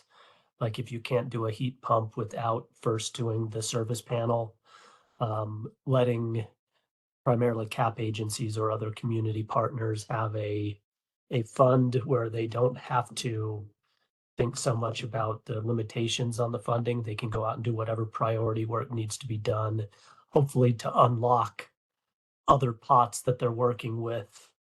I know that the CAP agencies I've worked with are really good at knowing exactly what they can do with each pot of money. And this one's all about flexibility and getting at those deferred maintenance and enabling upgrades.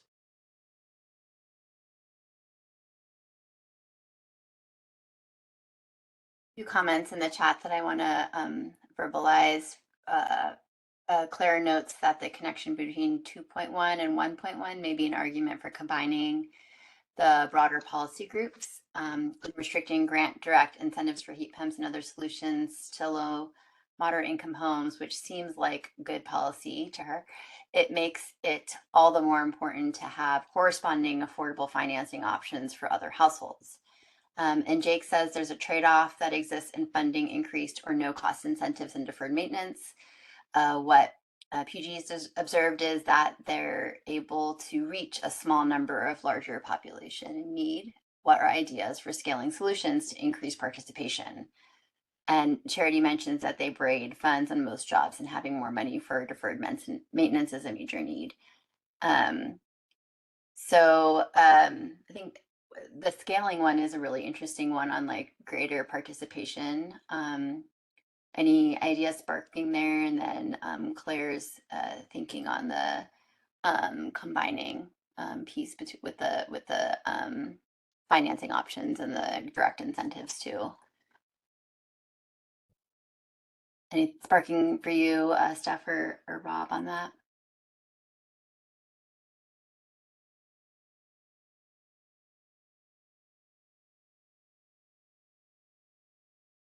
I don't have an immediate thought.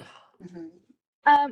We did hear from our EJ and equity group about like sliding scale approaches to funding being maybe a more equitable and helpful way to approach incentivizing and supporting the work-in spaces. I think maybe there's value in considering a more segmented approach than perhaps has been being done in these spaces. And that might unlock a broader range of participation as well, to kind of get at Jake's comment and kind of loop in something that we've heard from the EJ group. Claire, do you want to jump in? I was going to make a suggestion in response to Jake's comment, if that's okay. I don't want to switch gears. Just to the scalability question. I know I'm happy to try to find and dig this up. I think there's been some suggestions in some California spaces about like sort of neighborhood scale energy efficiency and weatherization projects, potentially through utilities or through other, or larger scale programming that can leverage economies of scale, can even maybe potentially even leverage like union labor to do bigger projects that have a greater immediate kind of grid impact for utilities and can have other advantages for scalability. So happy to follow up in writing with some of those thoughts, but just answering the call of thoughts about scalability. Yeah, that's helpful. And, this is one of those where it's really easy to write an action like this, like more money for the deferred maintenance, but recognizing that we're going to be constrained with funding. And if you're doing a roof, it could be 3 heat pumps in cost on one roof. And so it's one of those where there's never going to be enough money, and trying to partially solve the problem and get the funds flowing is what we hope to be able to do. And recognizing that this is a huge need. So yeah, we're happy to be hearing these comments, and especially from folks who are really familiar with how CAP agencies are operating and how they braid these funds together.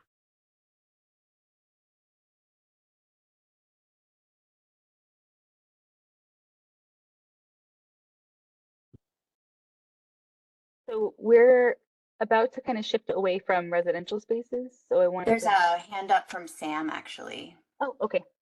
We'll do Sam's hand up and then I'll do my call for what's missing. Thanks. Sorry. Yeah, I just wanted to say, as the Oregon Health Authority representative here who works on the Healthy Homes Grant Program, just this sounds amazing, and this is corresponds with a lot of what we do on that grant program. So just thinking about how we can work together across departments to just make sure the money is going to those most in need, and that we're not competing for funds at the state level, and just encouraging partnership and working together in this, as well as a health-focused lens.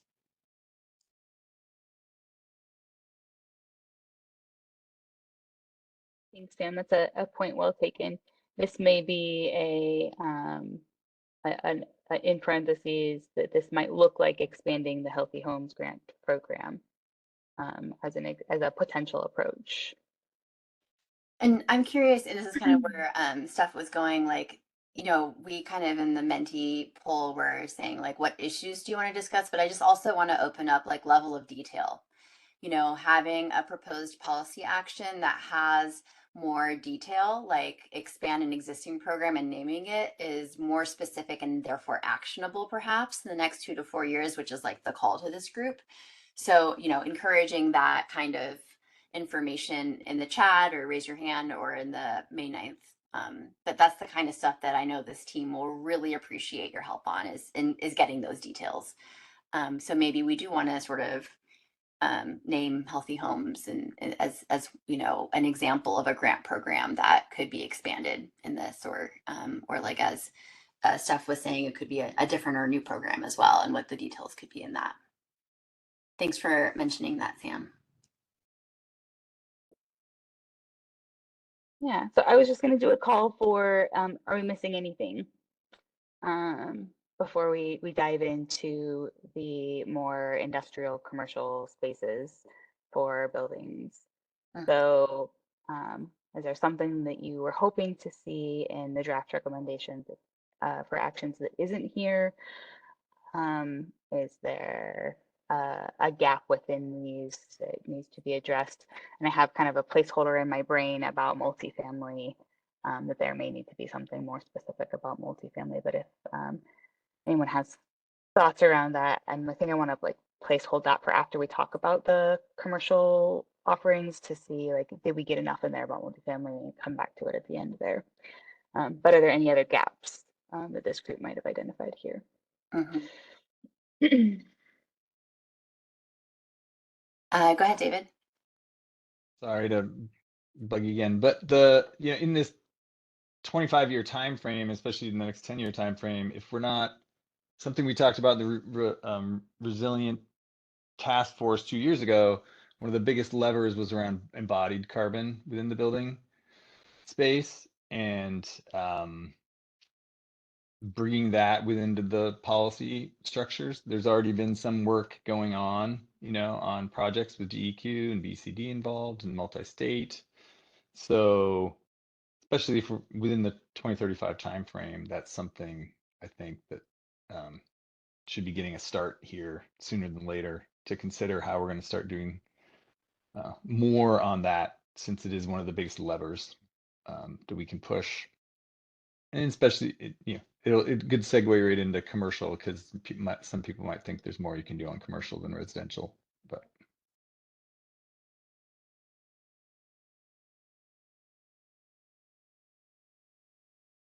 Thanks, David. All right, we got a hand up from Ryan. Hey, yeah, maybe this is an item for the parking lot, or if it's somewhere else.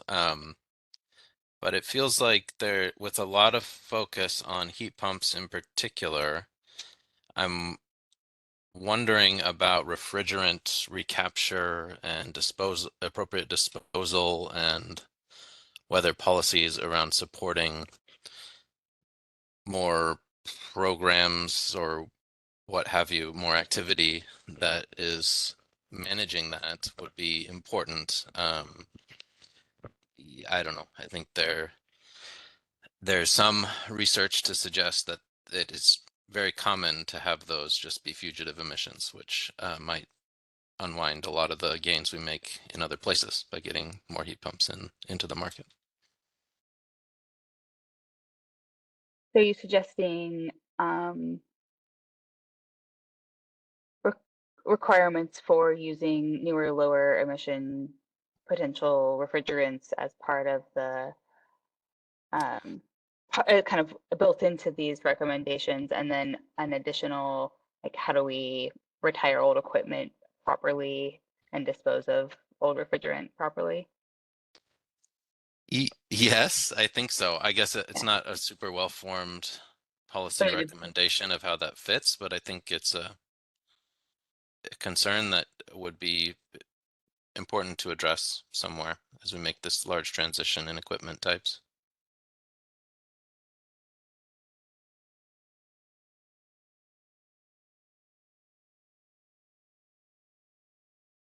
Thanks, Ryan. That's good feedback. And I know, like, appropriate disposal of materials is kind of a regular concern. I'm not sure if it's been getting brought up in other spaces, but that's definitely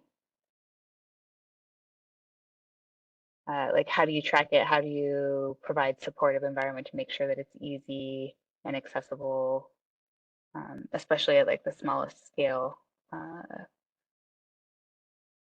Example I can think of is like fluorescent lighting disposal. A lot of people don't even know that there's a special disposal for that, and they just end up in the regular landfill. This one might be another prime candidate for sort of a cross-cutting recommendation across like EV batteries or utility scale solar, end of life decommissioning. There's a whole, we're so dependent on all these gadgets in all these different sectors that a broader concept around disposal, recycling, retirement, decommissioning, all of that might lend itself to one of these cross-cutting ideas. So yeah, that's a good one. Thanks, Ryan.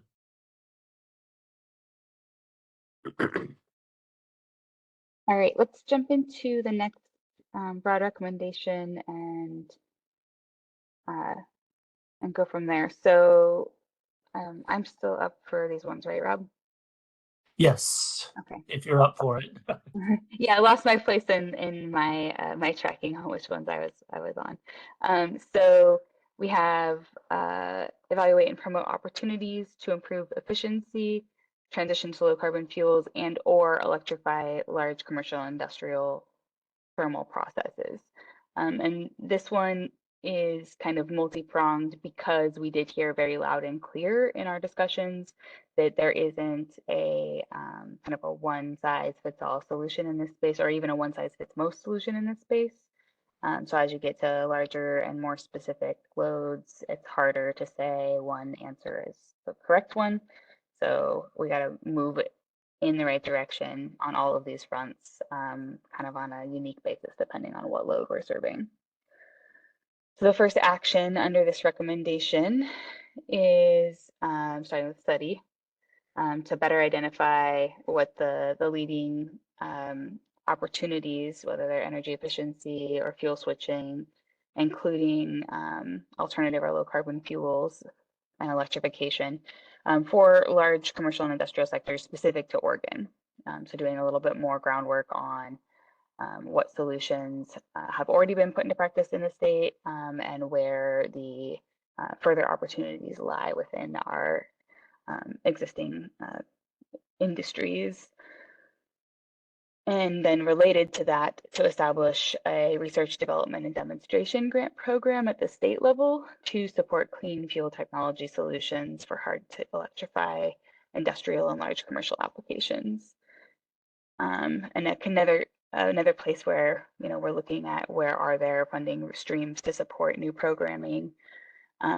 Potentially there could be gas utility public purpose charge dollars supporting this implementation, especially if we're saying we're not going to be doing a lot of incentivizing of gas, then maybe there are dollars available to move in this direction to better support the commercial and industrial spaces on this.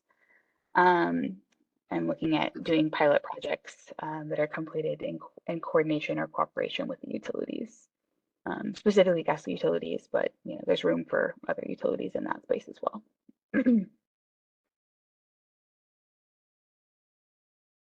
And we know that there's a federal level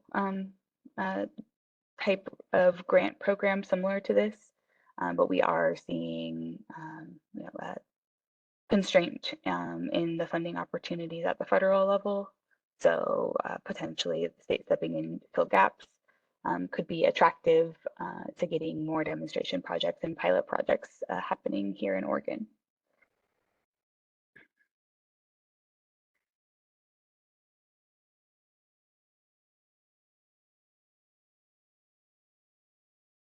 Checking to see if there's any clarifying questions or hands raised here.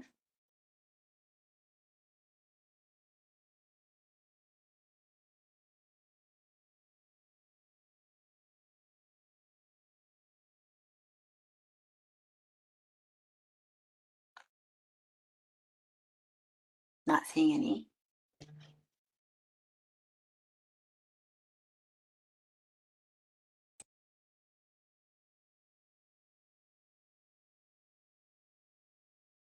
All right, I guess we can move into the next Menti.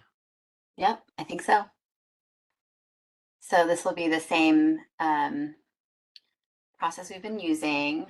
I'm going to read it and then you'll have 30 seconds to, pick a number. Recommend a study to identify leading energy efficiency or fuel switching opportunities, including low carbon fuels and electrification in large commercial and industrial sectors. See, there's 2 people so far.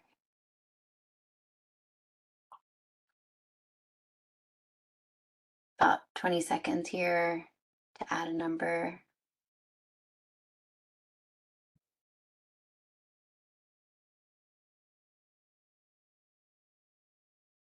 Okay, 10 more seconds here. We see 11 people have responded. Reminder that this is anonymous, just helping us to prioritize. Okay, we got 15 people on this one. Just 3 minor issues in this area. Let's go to the next one. This one is establish a research, development, and demonstration grant program to support clean fuel technology solutions for hard to electrify industrial and large commercial applications. Funding for this program could be supported by gas utility public purpose charge funds to support implementation of pilot projects completed in cooperation with gas utilities. So we'll do a 30-second timer here. 3 people have responded so far.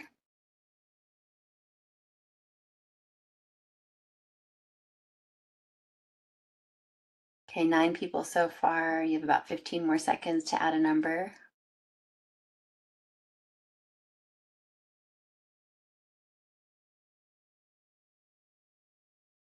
Okay, we have 13 people. You have 5 seconds if you want to put a number in on this one. Okay, I'm seeing 2 people for the minor issues to discuss. All right, next one. Actually, we're ready Yeah, for our never mind. discussion. Okay, yeah, never mind. Yeah. Okay, we'll go back to the slides.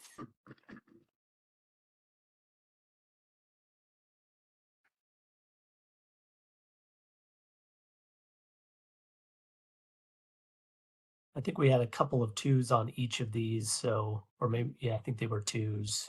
With some minor issues. I think Alan's getting us started in the chat. So he says that I think if gas utilities pay in via public purpose charge, there should be pathways in support of evolving the business model. The focus should be on low or no carbon fuels rather than strictly electrification.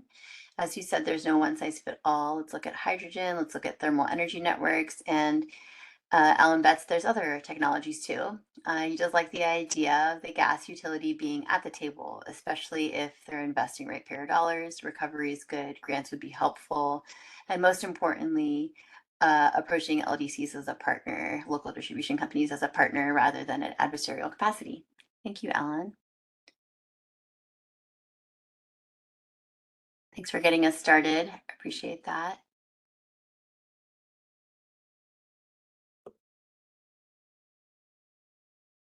I see Claire has her hand up. Go ahead, Claire.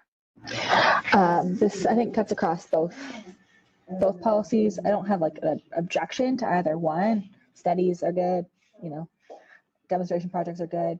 What I feel like is missing from this broader policy area is where there are solutions available now that reduce emissions and increase efficiency.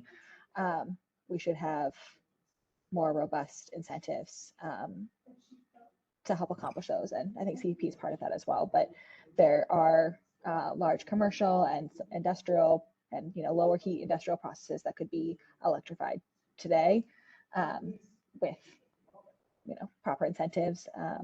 So I think that's just, I think something that's missing, because I think 3.2, it's, you know, it's talking about incentives, but it's, I think, thinking of things that maybe aren't at the same level of technological readiness that does exist for some large commercial and industrial applications now.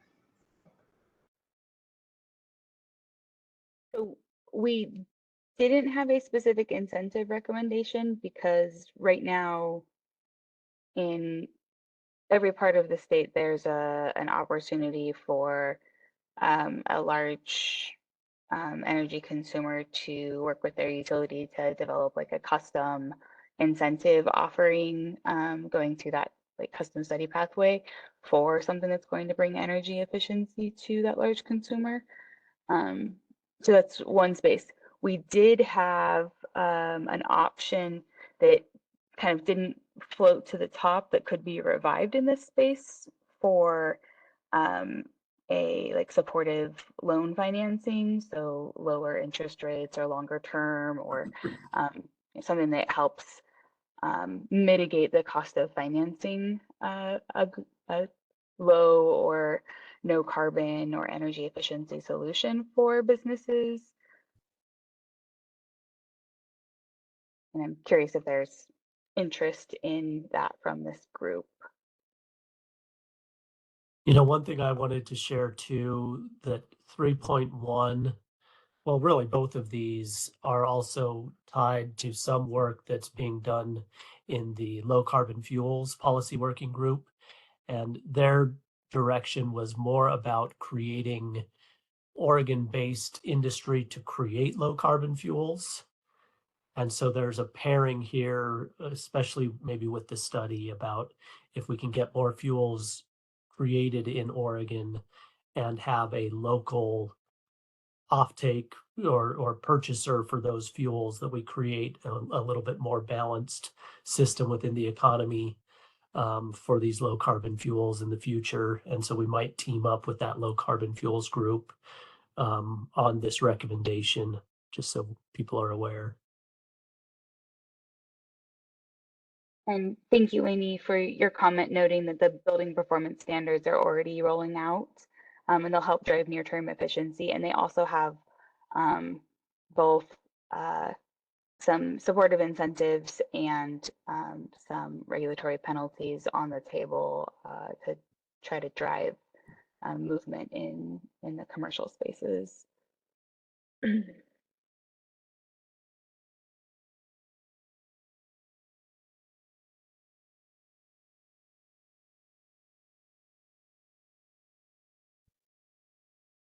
Any other issues or like details that could make these more actionable? Oh, Claire has a comment too, where a heat pump is a viable option now. Does the existing custom utility incentive program work for gas customers to switch? That's a question from Claire. So right now they're, I believe the only pathway on the table for any utility with respect to fuel switching, I think Bonneville has a option to compare to like code baseline for an electric technology, but they can do a custom incentive, but the incentive ends up being typically much lower for heat pump adoption, and it's kind of like a wonky pathway that's they're only just starting to consider rolling out. So no, generally not. So I guess that's an open question: is should there be an incentive on the table for electrification in this space?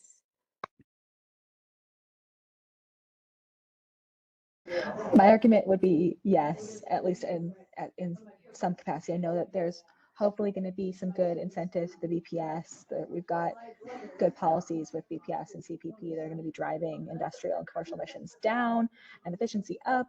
But I think more help could be useful for our business, for businesses to be able to switch to lower carbon and higher efficient technologies affordably. Like, I wouldn't prioritize it necessarily above, where money is constrained. I might not prioritize it above residential incentives, but I do think it's a worthwhile policy.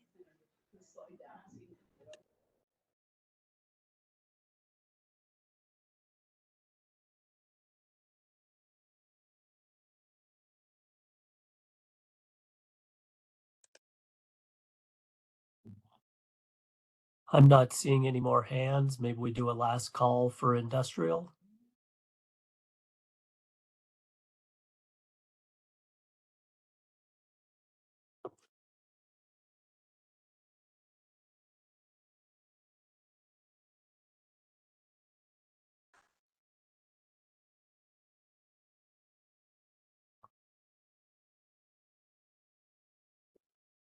All right, I think we will move Jake on. has a question. Yeah. CNI. Commercial and industrial defined, I think, in this context, size of industry, etc. It's a good point. That's a level of detail that we don't have in here. Yeah, the way we split it in our approach was small commercial being using residential, the same equipment as residential buildings. So like basically very small commercial, and then everything else is landing in the commercial and industrial end of the spectrum.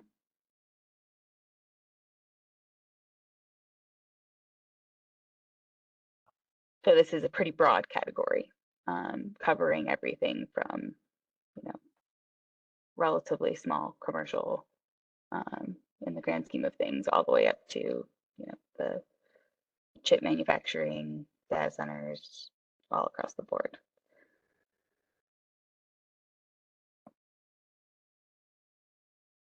And does that change the answer to Rob's question? Is there other things we haven't considered? Is there something missing here?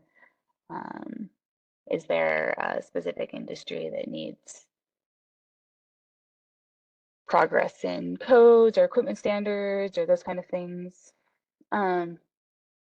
This includes what some people might consider small commercial, I would say, Ryan, because the split we were looking at was more along the like technology side of the split.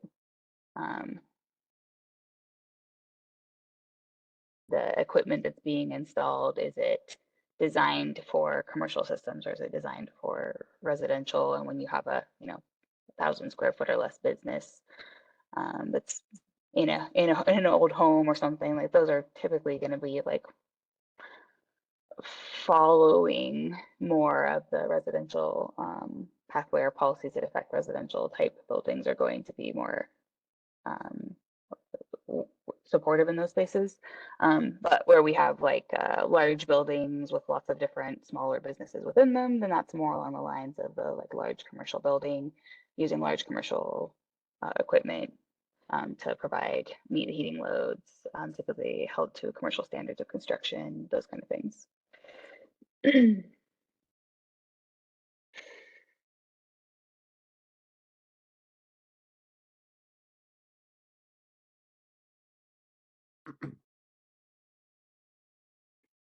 All right. I think there was one more comment here from Alan on just whatever is developed, it should be in partnership with the gas and electric utilities to ensure resource adequacy is considered.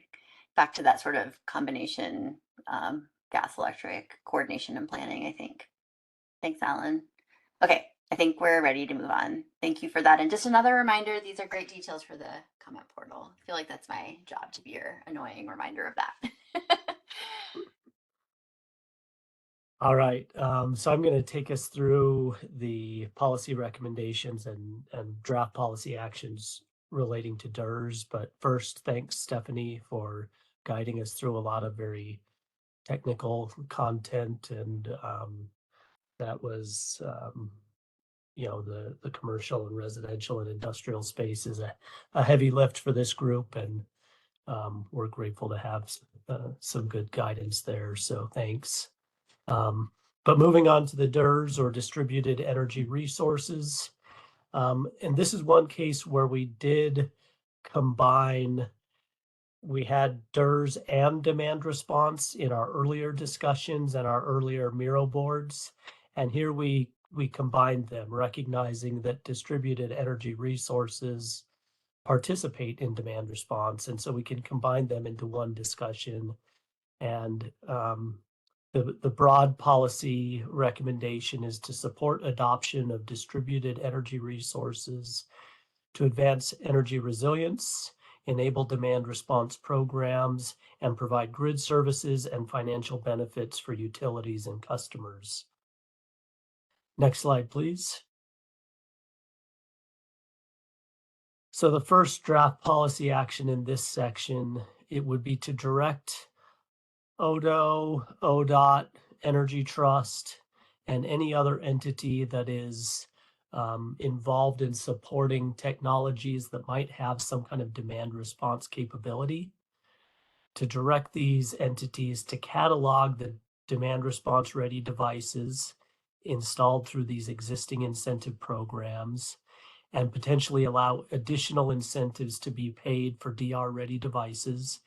And the way we picture this, it would be a fairly small incentive, but it would be essentially what we're trying to do is to develop a catalog of DR-ready devices installed across the state so that especially some of the smaller utilities, some of the small consumer-owned utilities that where demand response is not really on the table, it's not a cost-effective way for them to do business.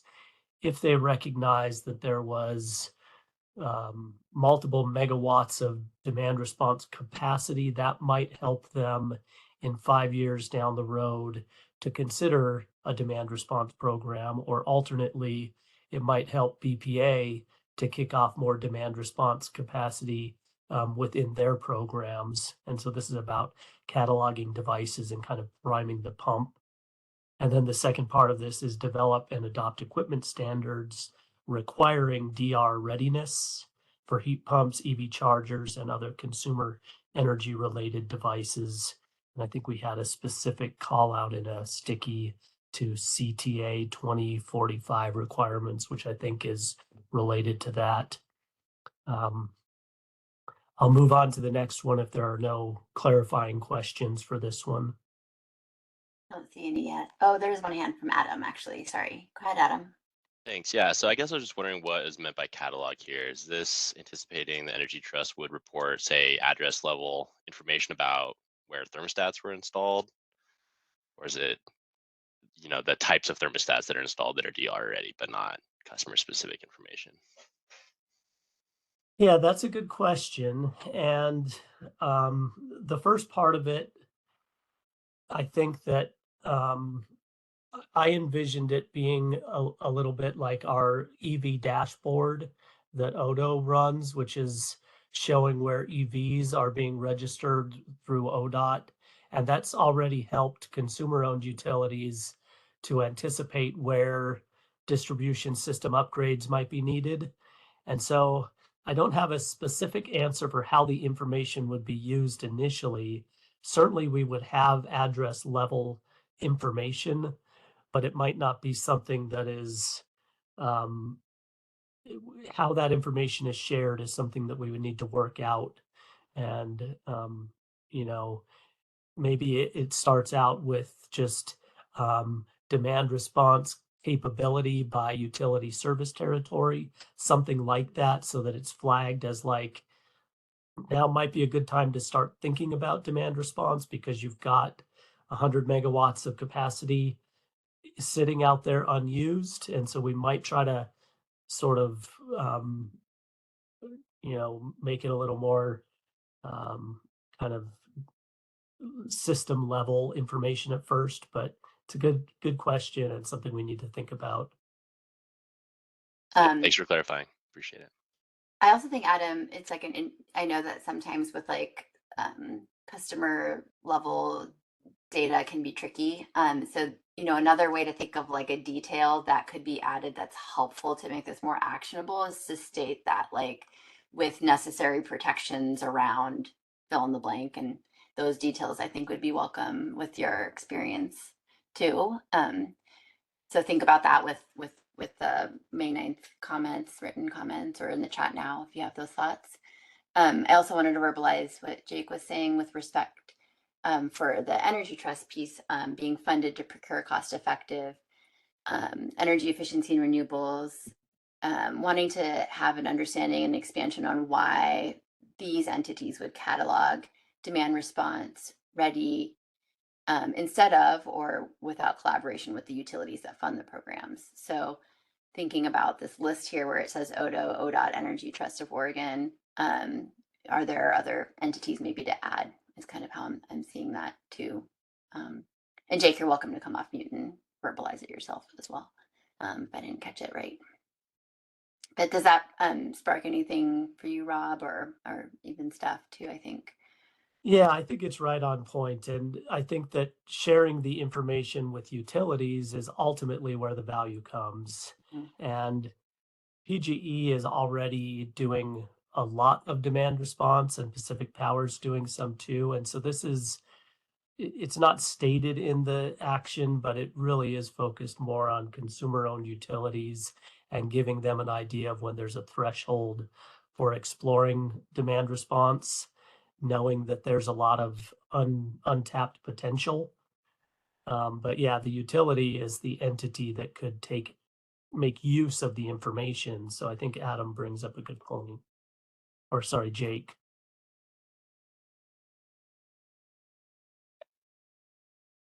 Yeah, thanks for pointing that out in the chat. Not seeing any other raised hands.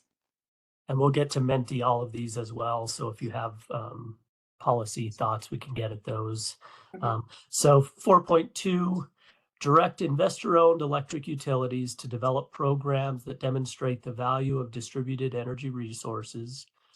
Programs should include demand response capacity targets, tariffs for reimbursement of grid services provided by customer-sided DERs, and development of opt-out time of use rates for residential customers. And this one is largely taken from House Bill 3609 this session. A nod that there's a lot of this type of work being done in the legislature this session. And so this one was one way of recognizing that there's already some action here. If 3609 passes as written, this one would be pulled. But it's essentially recognizing and maybe pushing a little bit on the investor-owned utilities to continue to lead the state in this in demand response and distributed kind of virtual power plant type programs. So, yeah, any clarification need on this one? Not seeing anything in the chat yet. All righty. Yeah, no raised hands. So, okay. So 4.3 is about net metering and consider changes to Oregon net metering laws to promote adoption of small scale rooftop solar. And I put up to 200 kilowatts DC because that is a threshold with BPA for a simple interconnection process with consumer-owned utilities, whereas right now that threshold for consumer-owned utilities is 25 kW. And then also including battery storage with this goal to support energy resilience in rural communities. And so this is a fairly, it's a way to start looking at net metering laws, recognizing that most sessions we end up with a few laws or proposals trying to change net metering. And especially with the consumer-owned utilities, they're never really adopted. And so looking for within this group for ideas for how we try to tackle net metering from alternate angles to really enable households in rural areas to get these resilience benefits. And I think with that, if there's no clarification. There's one clarification. Sorry, one quick one. I'll be as fast as possible. Is this suggestion to say basically no net metering unless there's also battery storage? So it's requiring solar plus storage in order to receive a net metering benefit, or is it just saying these are some of the kinds of things, like including battery storage could as an additional option? Yeah, it's recognizing the additional value that batteries can bring. Of course, they also bring a lot of additional cost. And so we're not advocating that net metering only be offered to systems that are installed with batteries, and that you can get plenty of benefits from rooftop solar on its own. So simple answer is no, we're not proposing that you have to have batteries. But thanks for that clarifying question, Claire. So let's see. I don't see any other raised hands. So I think we might be ready for the Menti, and then we can dive into some more discussion.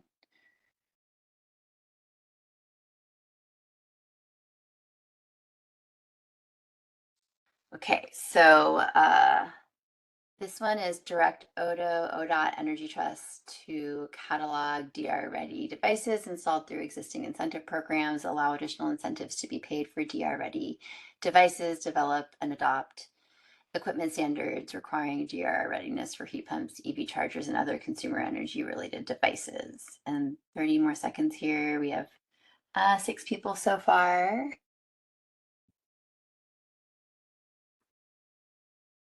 So far seeing mostly 3, 4s, and 5s, and about 15 seconds left if you haven't picked a number yet. 10 people so far, about 5 more seconds to pick a number here. Okay, we got 11 people to weigh in on that one. Let's go to the next one. This is consider changes to Oregon net metering laws to promote adoption of small scale rooftop solar up to 200 kW and battery storage to support energy resilience in rural communities. So 30 seconds here. Okay, we have 3 people so far. Did we skip 4.2 or am I? I think we did miss it. And if we don't have a Menti set up for that one, we're going right back to that slide anyway. So we will certainly welcome comments on it. I'm not sure if we have it coming up next or if we did inadvertently skip it. Yeah, or if it's out of order. We'll see what's next. But thanks for noting that, Claire. I also was like, wait a minute. Okay, we got 10 people on this one, mostly 3s and 4s. Is there a next one? No. Okay, so we missed a question in the Menti. Sorry about that, but we got some feedback on those other 2. So let's go back to the slides here. Didn't really see any big issues for discussion, but yeah, Claire, it's a long meeting. Possible to zone out. Let's see. Okay, so you're gonna start here, Rob? Yeah, and we didn't actually get any on this one that were 0, 1s, or 2s. And yeah, I think Claire's the only one who passed the test when we skipped one to see if anyone was noticing. So let's go to 4.2 and welcome any thoughts, comments, clarifications on this one.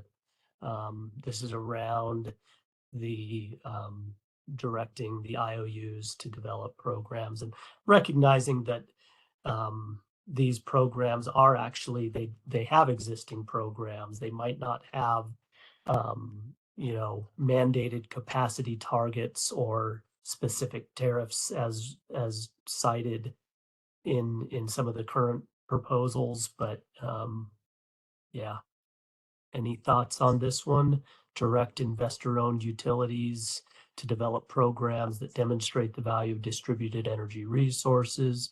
Programs should include demand response capacity targets, tariffs for reimbursement of grid services provided by customer-sided DERs, and development of opt-out time of use tariffs for residential customers.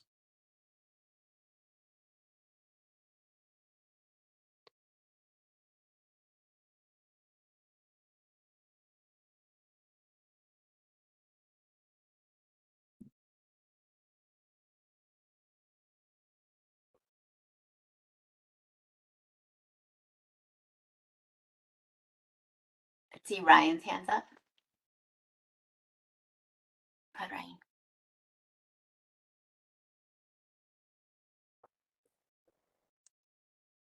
Ryan, did you want to come off mute?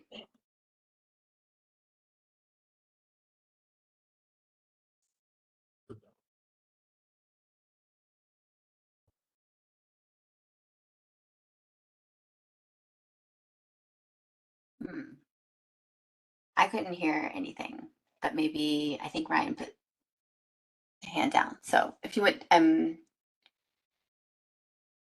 oh, here it is in the chat. Was it meant to be opt-in? Time of use. My understanding is that we already have opt-in, and that the proposal, I believe, again in the House bill that we were looking at, kind of nodding this policy towards was having a default opt-in with an opt-out option. And I would be quite happy to hear concerns or thoughts on that opt-out specific language. And David was asking what that means, but David, let us know if that didn't cover it. Yeah, so opt-out would mean that the default residential utility offering would be a time of use rate, and that you would have to opt out rather than opt in to a time of use rate. You would opt out so that we were getting more and more customers enrolled in time of use. But again, I would very much welcome thoughts on whether or not that's a good idea, because I know that from other angles, we've heard other concerns about, customers being enrolled in the best rate for their given household and things like that being an issue. So, yeah, would welcome thoughts. I think Pat's hand might be up, but I feel like Pat dropped to attendee somehow on my screen.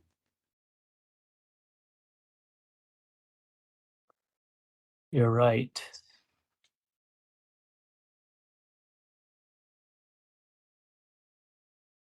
Well, let's fix Pat's situation and go to Ryan. I see Ryan's hand up again. Yeah, hopefully you can hear me this time. Yep, got it. Yes. Okay, great. Yeah, so thanks for that explanation, Rob. This is new, and I guess it requires some thinking, but I would say I do have some hesitancy, because the way that rate making works, I guess what a time of use customer would see on their bill would be dependent on off-peak and on-peak pricing. And what TOU would generally benefit is the type of customer who can take advantage of it. You think about someone who has a solar and a battery storage system, and this generally skews toward more well-off residential customers. So to have a default TOU rate will benefit, generally, in theory, benefit more well-off customers. What we have now through IOUs in Oregon by default is not the TOU rate where you just have everyone pays that same flat rate, and it just seems more equitable at the moment. But I haven't really considered this in much detail. Maybe I might put more thoughts in written comments. That would be so helpful. Thanks for talking that through with the experience you bring with the sort of rate making default there and who might benefit. It's really helpful to hear that. And if you do have written comments to expand, we'd really welcome it. Thank you, Ryan. I'm glad that the mute button worked. Sorry about that before. Pat, I see your hand up and that we fixed your attendee participation. Great. Thank you for fixing that. I lost my audio. I had to drop out and come back in. So thank you. There's an opportunity here in the whole area of distributed energy resources, which is much bigger than I think that people traditionally consider. And that is our current utilization rate of our distribution network is about 40%. There's a tremendous amount of untapped capacity in that network, which can be unleashed not only by smart appliances, but by things like smart meters that can basically shuffle between turning down an electric heat pump, delaying some power to the water heater, all of which can be something that the utilities can access and control through the right kinds of intelligence. And I think this is a huge potential, and I think that we're only going to start to uncover that as we move into these distributed energy system pilots. And I think these pilot programs are essential because I think this is going to be a huge opportunity for the utilities, and I really think and I really hope that they step up to this economic opportunity. Thank you, Pat.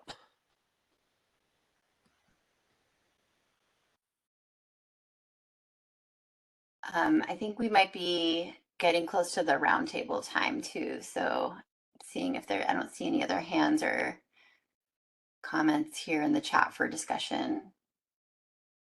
Yeah, maybe we just go to 4.3 and do a quick call for comments and then go over to the roundtable, Ruchi.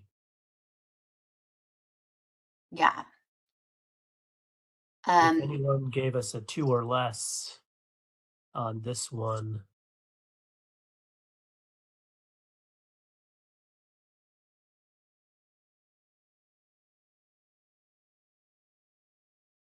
And I would welcome folks to consider this one, and with the comment period open through Friday, if you have specific thoughts in mind, please share them, because this is a tough one.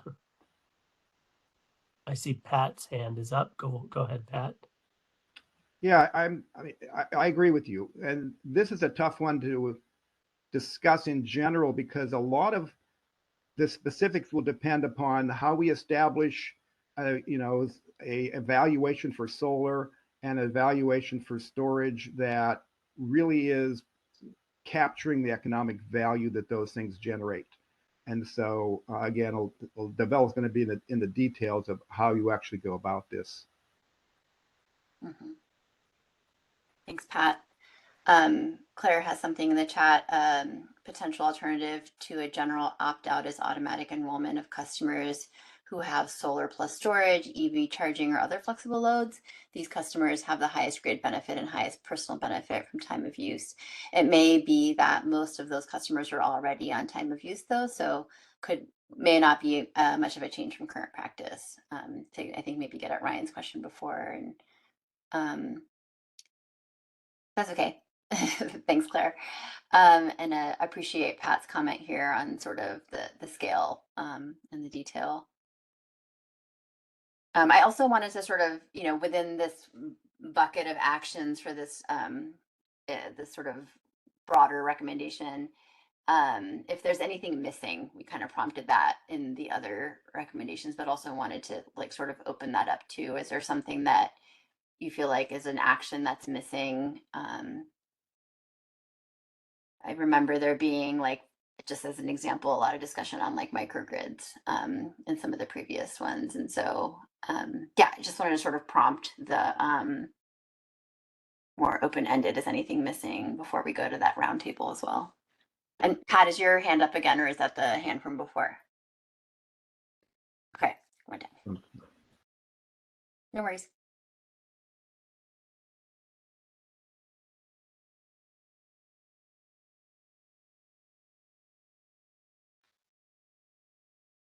Giving you all a minute to sort of think about that, and also just kind of warn you in the round tape, like the round robin. I'm just going to sort of call on people for general reflections if you also want to gather your thoughts there. And Orion has a comment here where the monetary incentive for those customers is probably there. The only barrier would be awareness that the TOU tariff exists.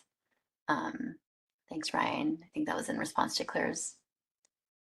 Anything else on like net metering here, or just generally like there's an action that I was thinking about and I feels like it's missing? Also welcome that in the comment portal too, of course.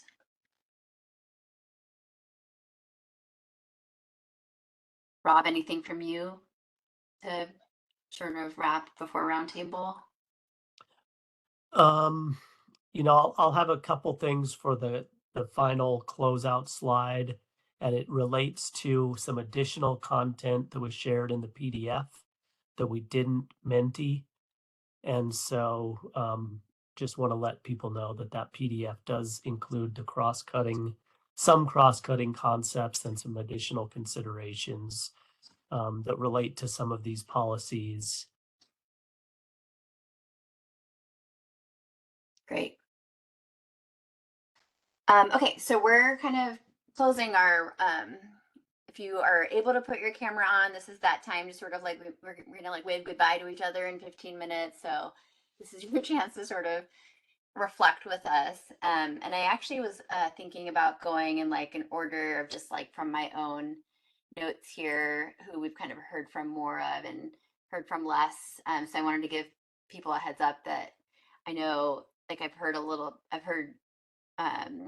my notes are not perfect, but but I was not hearing much yet from Chris Golightly, Ken Morgan, Maddie Salzman, Mark Heiser, Nick from CEP, although I know Charity was speaking up. So I'm kind of like gonna just really go through the list that I see here.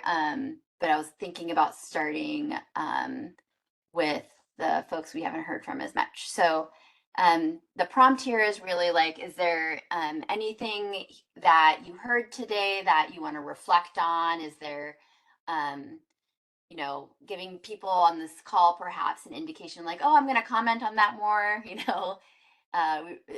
again, the sort of call here is that we wanted to surface all the ideas. And so if you really felt like something was missing or there's some details that our staff should be considering as we like turn to next week and really try to pull this all together, this is that moment. So let's see, is Chris, are you still on?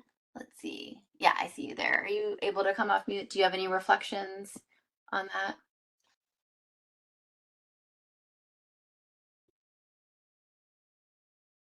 Okay, Chris, I'm going to come back to you. Ken, are you still there?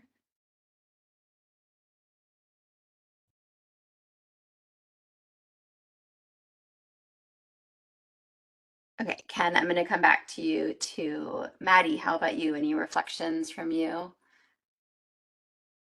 Hey, I had to join late. I'm sorry, I'm in Massachusetts today for a conference, but it was great to listen in and hear what folks had to share. So I don't know that I have a ton of insights myself to offer. And David was speaking up on behalf of our advantage, so it's great.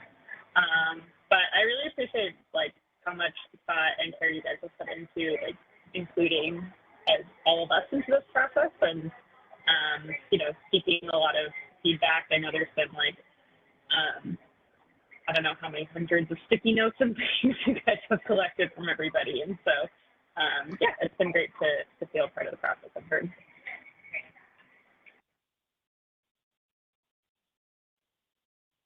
You're muted, Ruchi.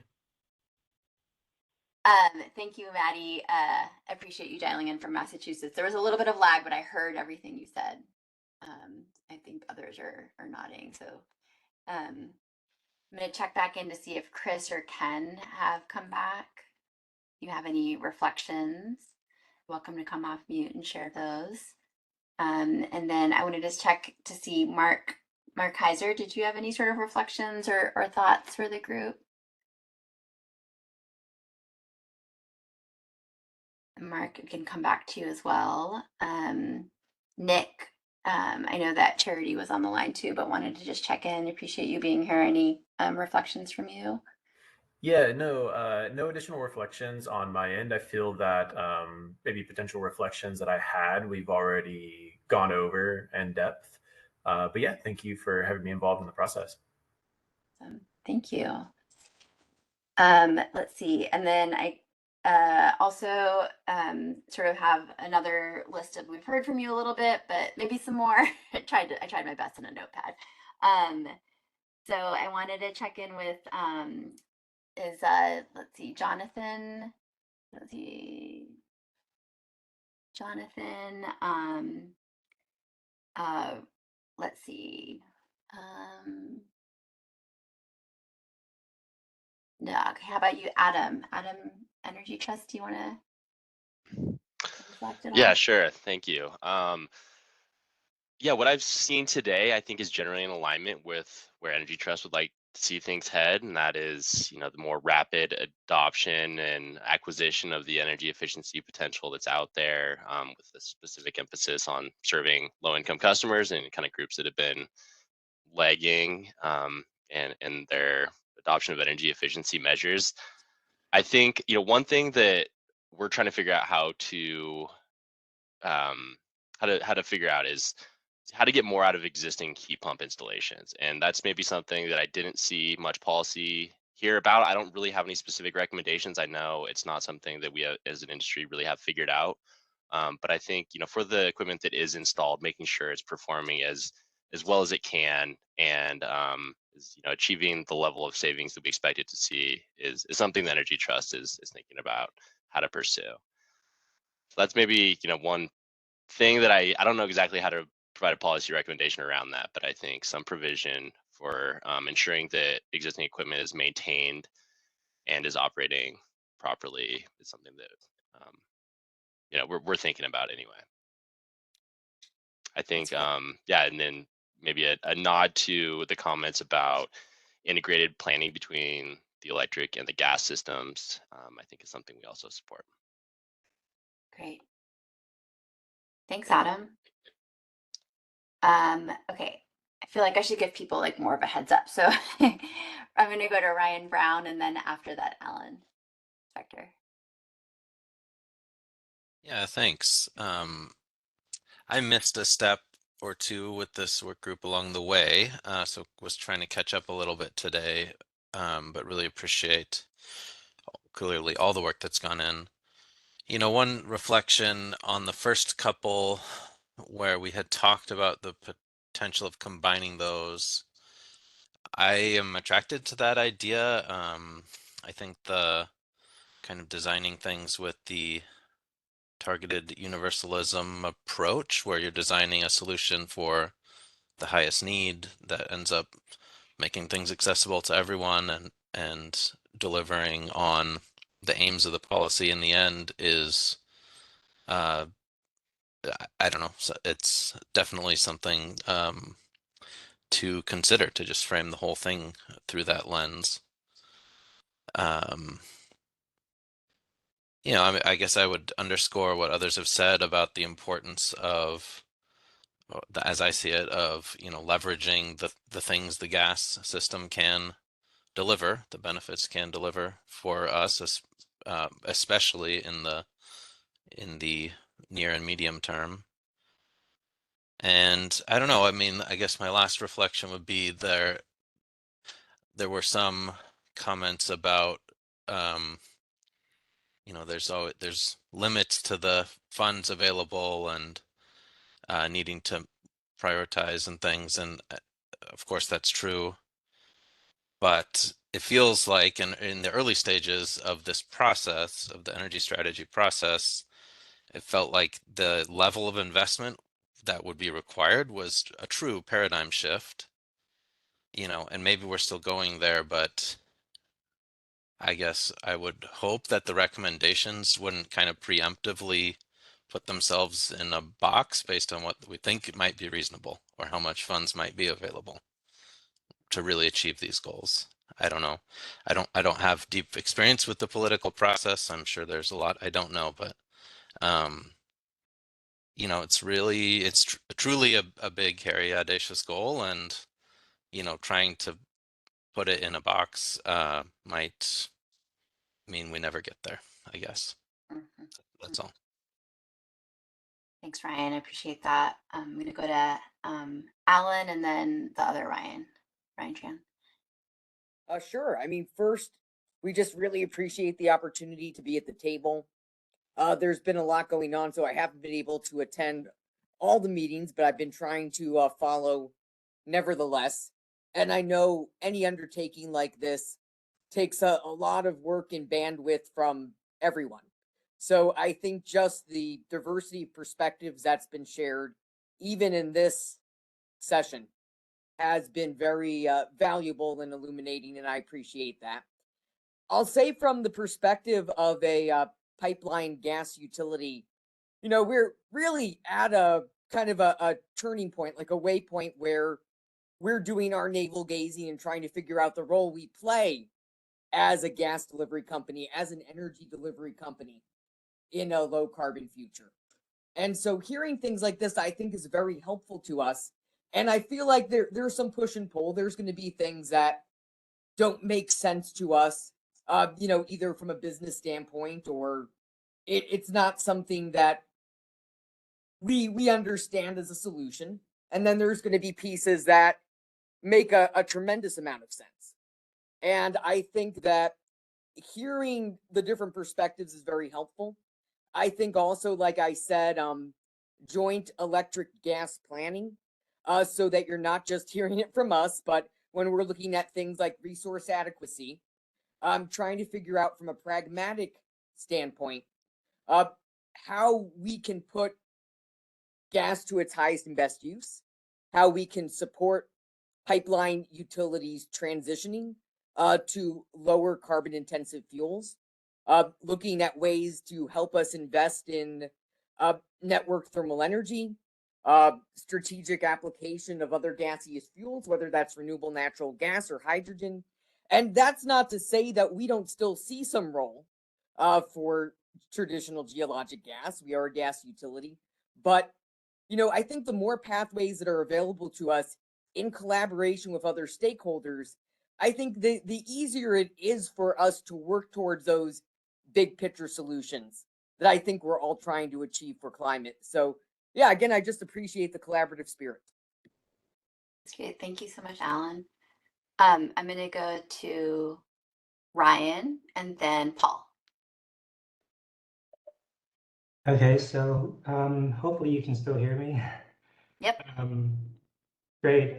Well, just thanks for the opportunity, and thanks for putting this all together. I just want to say, first of all, sorry I had joined today's meeting late because I had a conflict, but I tried to absorb as much as I could when I joined halfway through. For those that don't know, I'm an economist here at CUB. I represent utility ratepayers across the state, and energy affordability is always top of mind for us because, well, that's what's top of mind for the people I represent. And when I funnel like what the sort of things that we're thinking about through this, it's yeah, it's I echo Ryan's concern. We have to think about how to contextualize the affordability of what we're doing, while also being very careful to meet some of the objectives that we set for ourselves. There's some talk about the public purpose charge. This is something that all customers pay into, and when customers have been pretty outraged recently, it's not only in concern with their energy usage, but also other things that may apply on top of that. So I guess I mentioned that just to say, well, what we're doing may be headed in the right direction.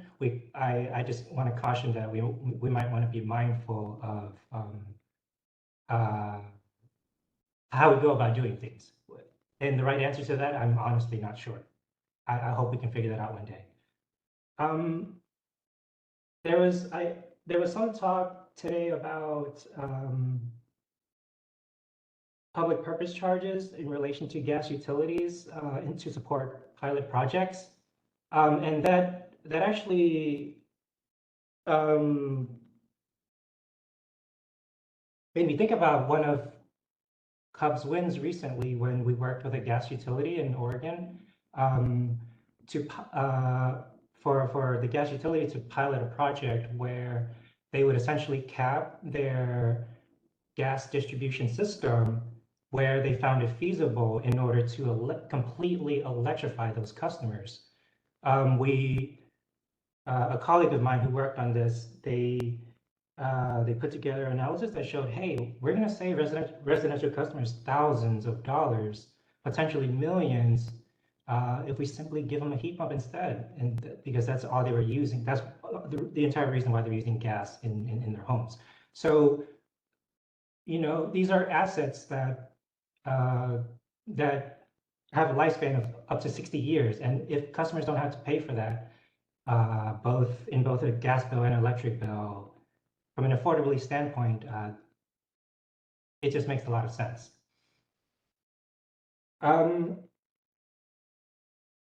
Yeah, I guess just spitballing. Those are some of the things I wanted to mention.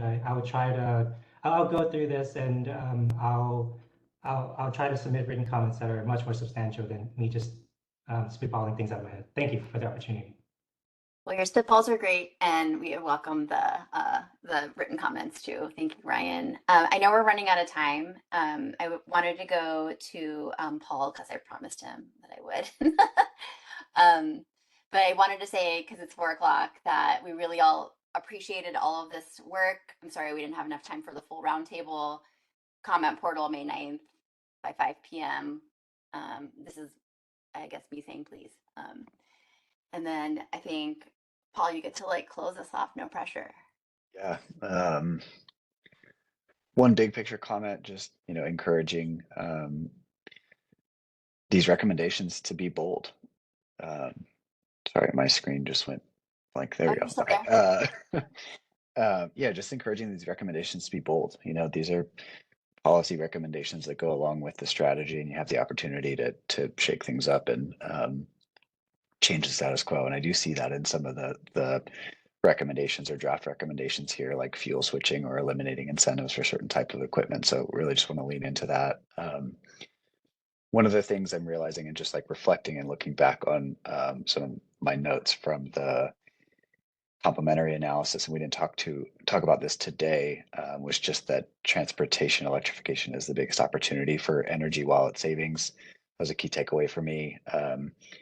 And I think EV ready construction is an important piece of this conversation in buildings and distributed resources, potential vehicle to grid. And we didn't really hit on that today. And I know we talked about a lot and didn't have enough time, but I think that is an opportunity to prioritize and again, address the kind of upfront cost in construction for EV ready and deliver that transportation electrification to more folks. But I'll stop there because we're at 4. That's really great. Thank you, Paul. Okay, well, here's your last and final reminder. So these are questions you don't have to answer in your comments, but they're really trying to get you a sense of like what our staff would find really helpful at this milestone in the development of the energy strategy. And so, there's a last bullet there on supplemental information. Alan just put one in the chat. So, that includes other kind of studies or analysis, testimonials, like they don't have to be numbers, right? Like, I think that this is all really helpful input. And we're at that stage where we're like, all right, we got to cut off the input and start putting something together for people to react to. And that'll be the following step. So, thank you so much for joining. Rob, do you have any, yes, and also save the date for this final sort of plenary meeting with all the working groups so you can hear the big picture of all the things that came out of the working groups. Rob, do you have any sort of last thoughts here? I know we're 3 minutes over, but do you want to close us? Just thank you to all for being such an engaging group. This was the source for all of these policy actions. This group was the source for that material. You saw it in the stickies. And so, yeah, thank you for all the hours and great ideas that you brought to the table. I did want to highlight that the comments that you put in the portal don't have to be formal comments if you don't want to provide like formal level comments. Please include your thoughts at whatever level of development that you have them at. Yeah, I mean, if you wake up with like a dream, put it in the portal. You get like 50 dreams, put them in the portal. They don't have to be on one PDF with like letterhead or anything like that. We're at that stage where it's like want to surface all the input and. Or if you think of something today, and then in 2 more days you have other stuff, like feel free to just continue to put stuff in there up to that deadline. That's just when we're going to shift from receptive to being a little bit more working with our internal team to go through those comments and process and take us on to the next steps. Yeah, that's great. And Claire, I put them in the chat, but we can definitely put that in the follow-up email that I know Rob usually sends around, but that's sort of prompting questions. These are the same questions that were the last slide for every policy working group. So if you're in more than one, you might see it like other places too. All righty. Thank you all. Thank you. Bye.